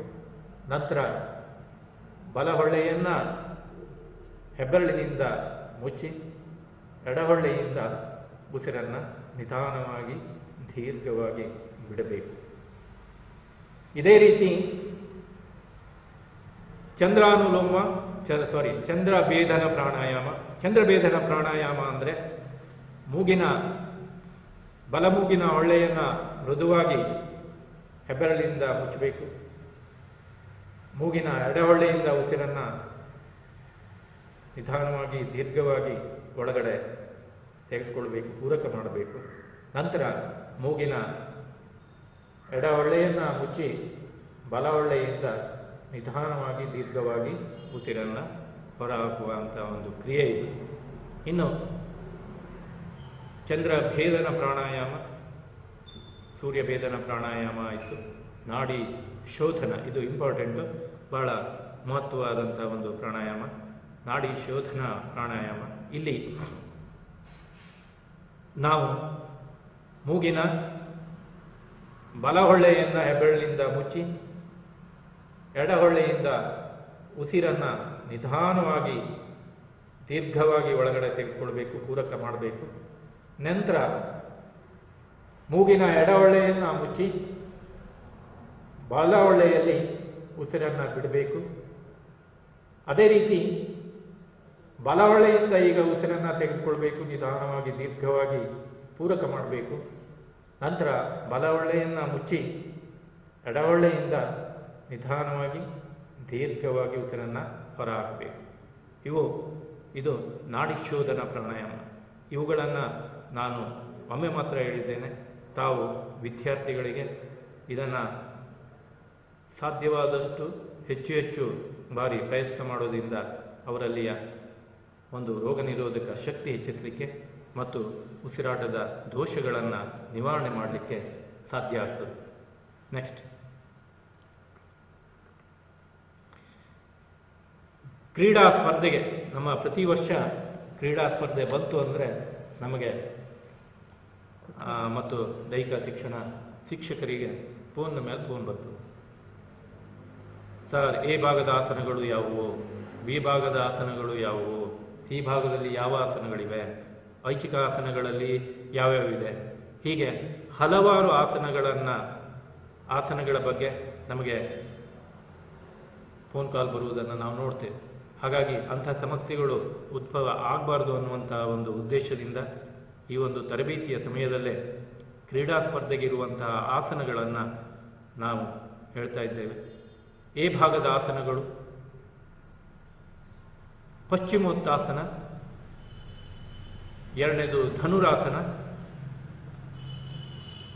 ಮೂರನೇದು ಸರ್ವಾಂಗಾಸನ, ನಾಲ್ಕನೇದು ಪೂರ್ಣ ಮತ್ಸ್ಯೇಂದ್ರಾಸನ, ಐದನೇದು ಉತ್ಥಾನ ಪಾದಾಸನ, ಆರನೇದು ಮತ್ಸ್ಯಾಸನ. ಇವು ಎ ಭಾಗದಲ್ಲಿ ಇರುವಂತಹ ಆಸನಗಳು. 6 ಆಸನಗಳಿವೆ. ಇನ್ನು ಬಿ ಭಾಗದ ಆಸನಗಳು, ಕ್ರೀಡಾ ಸ್ಪರ್ಧೆಗಿರುವಂತಹ ಬಿ ಭಾಗದ ಆಸನಗಳು: ಚಕ್ರಾಸನ, ಗರ್ಭಪಿಂಡಾಸನ, ಕುಕ್ಕುಟಾಸನ, ಬಕಾಸನ, ಭೂಮಾಪನಾಸನ, ಉಪವಿಷ್ಟ ಕೋನಾಸನ ಅಂತಲೂ ಕರೀತಾರೆ, ಪೂರ್ಣ ಶಲಭಾಸನ. ಇವು 6 ಬಿ ಭಾಗದಲ್ಲಿ ಬರುವಂಥ ಆಸನಗಳು.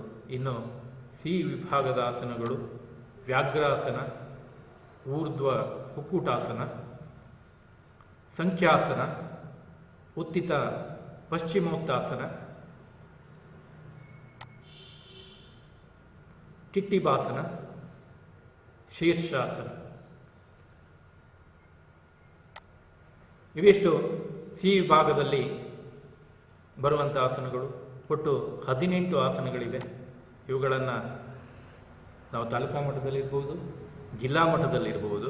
ಸಾಮಾನ್ಯವಾಗಿ ಎ ಮತ್ತು ಬಿ ಭಾಗದ ಆಸನಗಳನ್ನು ಸ್ಪರ್ಧಿ ಟಿ ಎತ್ತುವುದರ ಮೂಲಕ ಆಯ್ಕೆ ಮಾಡ್ತಾನೆ.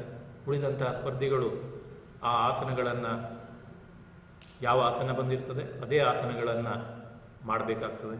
ಸಿ ಭಾಗದ ಆಸನಗಳು ಆ ಸ್ಪರ್ಧೆಯ ಒಂದು ಆಯ್ಕೆಗೆ ಬಿಟ್ಟಿರ್ತೇವೆ. ಆತ ಸಿ ವಿಭಾಗದಲ್ಲಿ ಇರುವಂತಹ 6 ಆಸನಗಳಲ್ಲಿ ಯಾವುದೇ ಆಸನಗಳನ್ನು ಪ್ರದರ್ಶನ ಮಾಡಬಹುದು. ಇನ್ನು ಇವನ್ನು ಹೊರತುಪಡಿಸಿ ಐಚ್ಛಿಕ ಆಸನಗಳು ಅಂತ ಬರ್ತವೆ. ಐಚ್ಛಿಕ ಆಸನದಲ್ಲಿ ಮೈಮಣಿತದ ಆಸನಗಳು, ಹೆಚ್ಚು ಕಠಿಣವಾದಂಥ ಆಸನಗಳನ್ನು ಇಲ್ಲಿ ಪರಿಗಣನೆಗೆ ತೆಗೆದುಕೊಳ್ತಾರೆ. ಐಚ್ಛಿಕ ಆಸನದಲ್ಲಿ ಸಾಮಾನ್ಯವಾಗಿ ಮುಕ್ತಹಸ್ತ ವಾಮದೇವ ವೃಶ್ಚಿಕಾಸನ, ಲಿಖರಾಸನ, ಏಕಹಸ್ತ ಧನುರ್ಮಯೂರಾಸನ, ಏಕಹಸ್ತ ವಾಮದೇವ ಮಯೂರಾಸನ, ಶಯನ ದಂಡಾಸನ, ತ್ರಿಪುರಾಸನ, ತ್ರಿವಿಕ್ರಮಾಸನ, ಪಿಂಚಹಸ್ತ ವಾಮದೇವ ವೃಶ್ಚಿಕಾಸನ, ಏಕಪಾದ ವಾಮದೇವ ಚಕ್ರಬಂಧಾಸನ, ವಾಮದೇವ ಮಯೂರಾಸನ, ಪದ್ಮ ವೃಶ್ಚಿಕಾಸನ, ತ್ರೈಂಗ್ಯ ಮುಖೋತ್ತಾಸನ, ಪಿಂಚ ವೃಕ್ಷಾಸನ, ಏಕಪಾದ ಪಿಂಚಹಸ್ತ ಪದ್ಮ ವೃಶ್ಚಿಕಾಸನ, ಏಕಪಾದ ವಾಮದೇವ ಪಿಂಚ ವೃಶ್ಚಿಕಾಸನ, ವಾಮದೇವ ಪಿಂಚ ವೃಶ್ಚಿಕಾಸನ, ಸವಿತ್ರಾಸನ, ಪದ್ಮಬಕಾಸನ, ಮುಕ್ತಹಸ್ತ ವೃಶ್ಚಿಕಾಸನ, ಪಿಂಚ ದಂಡಾಸನ, ದಿಂಬಾಸನ, ಓಂಕಾರಾಸನ, ಅಷ್ಟವಕ್ರಾಸನ, ಸಮಕೋನಾಸನ, ಸುಪ್ತ ಗಂಡಬೇರುಂಡಾಸನ, ಪದ್ಮಶಲಭಾಸನ, ಗಂಡಬೇರುಂಡಾಸನ, ಕಪೋತಾಸನ. ಹೀಗೆ ಸಾಕಷ್ಟು ಆಸನಗಳು ಐಚ್ಛಿಕಾಸನಗಳಲ್ಲಿವೆ. ಈ ಐಚ್ಛಿಕಾಸನಗಳಲ್ಲಿ ಪ್ರತಿಯೊಬ್ಬ ಸ್ಪರ್ಧಿಯು 2 ಆಸನಗಳನ್ನು ಕಡ್ಡಾಯವಾಗಿ ಸ್ಪರ್ಧೆಗೆ ಮಾಡಲೇಬೇಕಾಗ್ತದೆ. ಇವಿಷ್ಟನ್ನು ತಾವು ಗಮನದಲ್ಲಿಟ್ಕೊಂಡ್ರೆ ಮುಂದಿನ ಕ್ರೀಡಾಕೂಟಕ್ಕೆ ತಮಗೆಲ್ಲ ಸಹಕಾರಿಯಾಗುತ್ತದೆ ಎನ್ನುವಂಥ ಮಾತನ್ನು ಹೇಳಲಿಕ್ಕೆ ಬಯಸ್ತಾ ಇದ್ದೇನೆ. ಅದೇ ರೀತಿ ಮಕ್ಕಳಿಗೆ ಕಲಿಸಲಿಕ್ಕೂ ಸಹ ತಮಗೆ ಇದು ಉಪಯುಕ್ತವಾಗ್ತದೆ ಅನ್ನುವಂಥ ಮಾತನ್ನು ಹೇಳ್ತಾ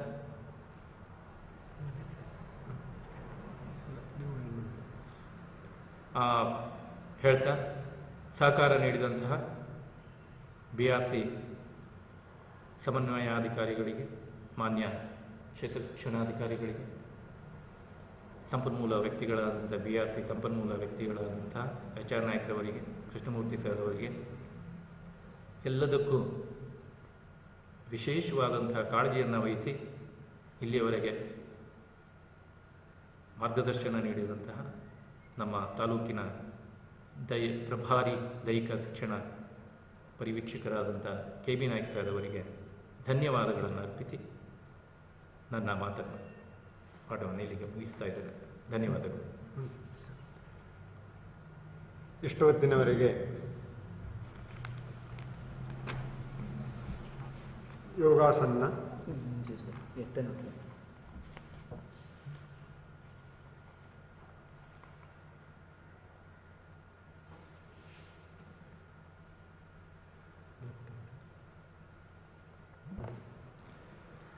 ಇಷ್ಟು ಹೊತ್ತಿನವರೆಗೆ ಯೋಗಾಸನಗಳು, ಪ್ರಾಣಾಯಾಮ, ಸೂರ್ಯ ನಮಸ್ಕಾರ, ಮುದ್ರೆಗಳು, ಕ್ರೀಡಾ ಸ್ಪರ್ಧೆಯಲ್ಲಿ ಯೋಗಾಸನಗಳ ಕುರಿತು ಸಮಗ್ರವಾದಂಥ ವಿವರಣೆಯನ್ನು ನೀಡಿದಂಥ ಶ್ರೀ MG ನಾಯ್ಕ್ ದೈಹಿಕ ಶಿಕ್ಷಣ ಶಿಕ್ಷಕರು, ಸರ್ಕಾರಿ ಹಿರಿಯ ಪ್ರಾಥಮಿಕ ಶಾಲೆ ಸಿರಳಿಗೆ, ಇವರಿಗೆ ವೈಯಕ್ತಿಕವಾಗಿ ಇಲಾಖೆ ವತಿಯಿಂದ ಧನ್ಯವಾದಗಳನ್ನು ಅರ್ಪಿಸ್ತೇವೆ.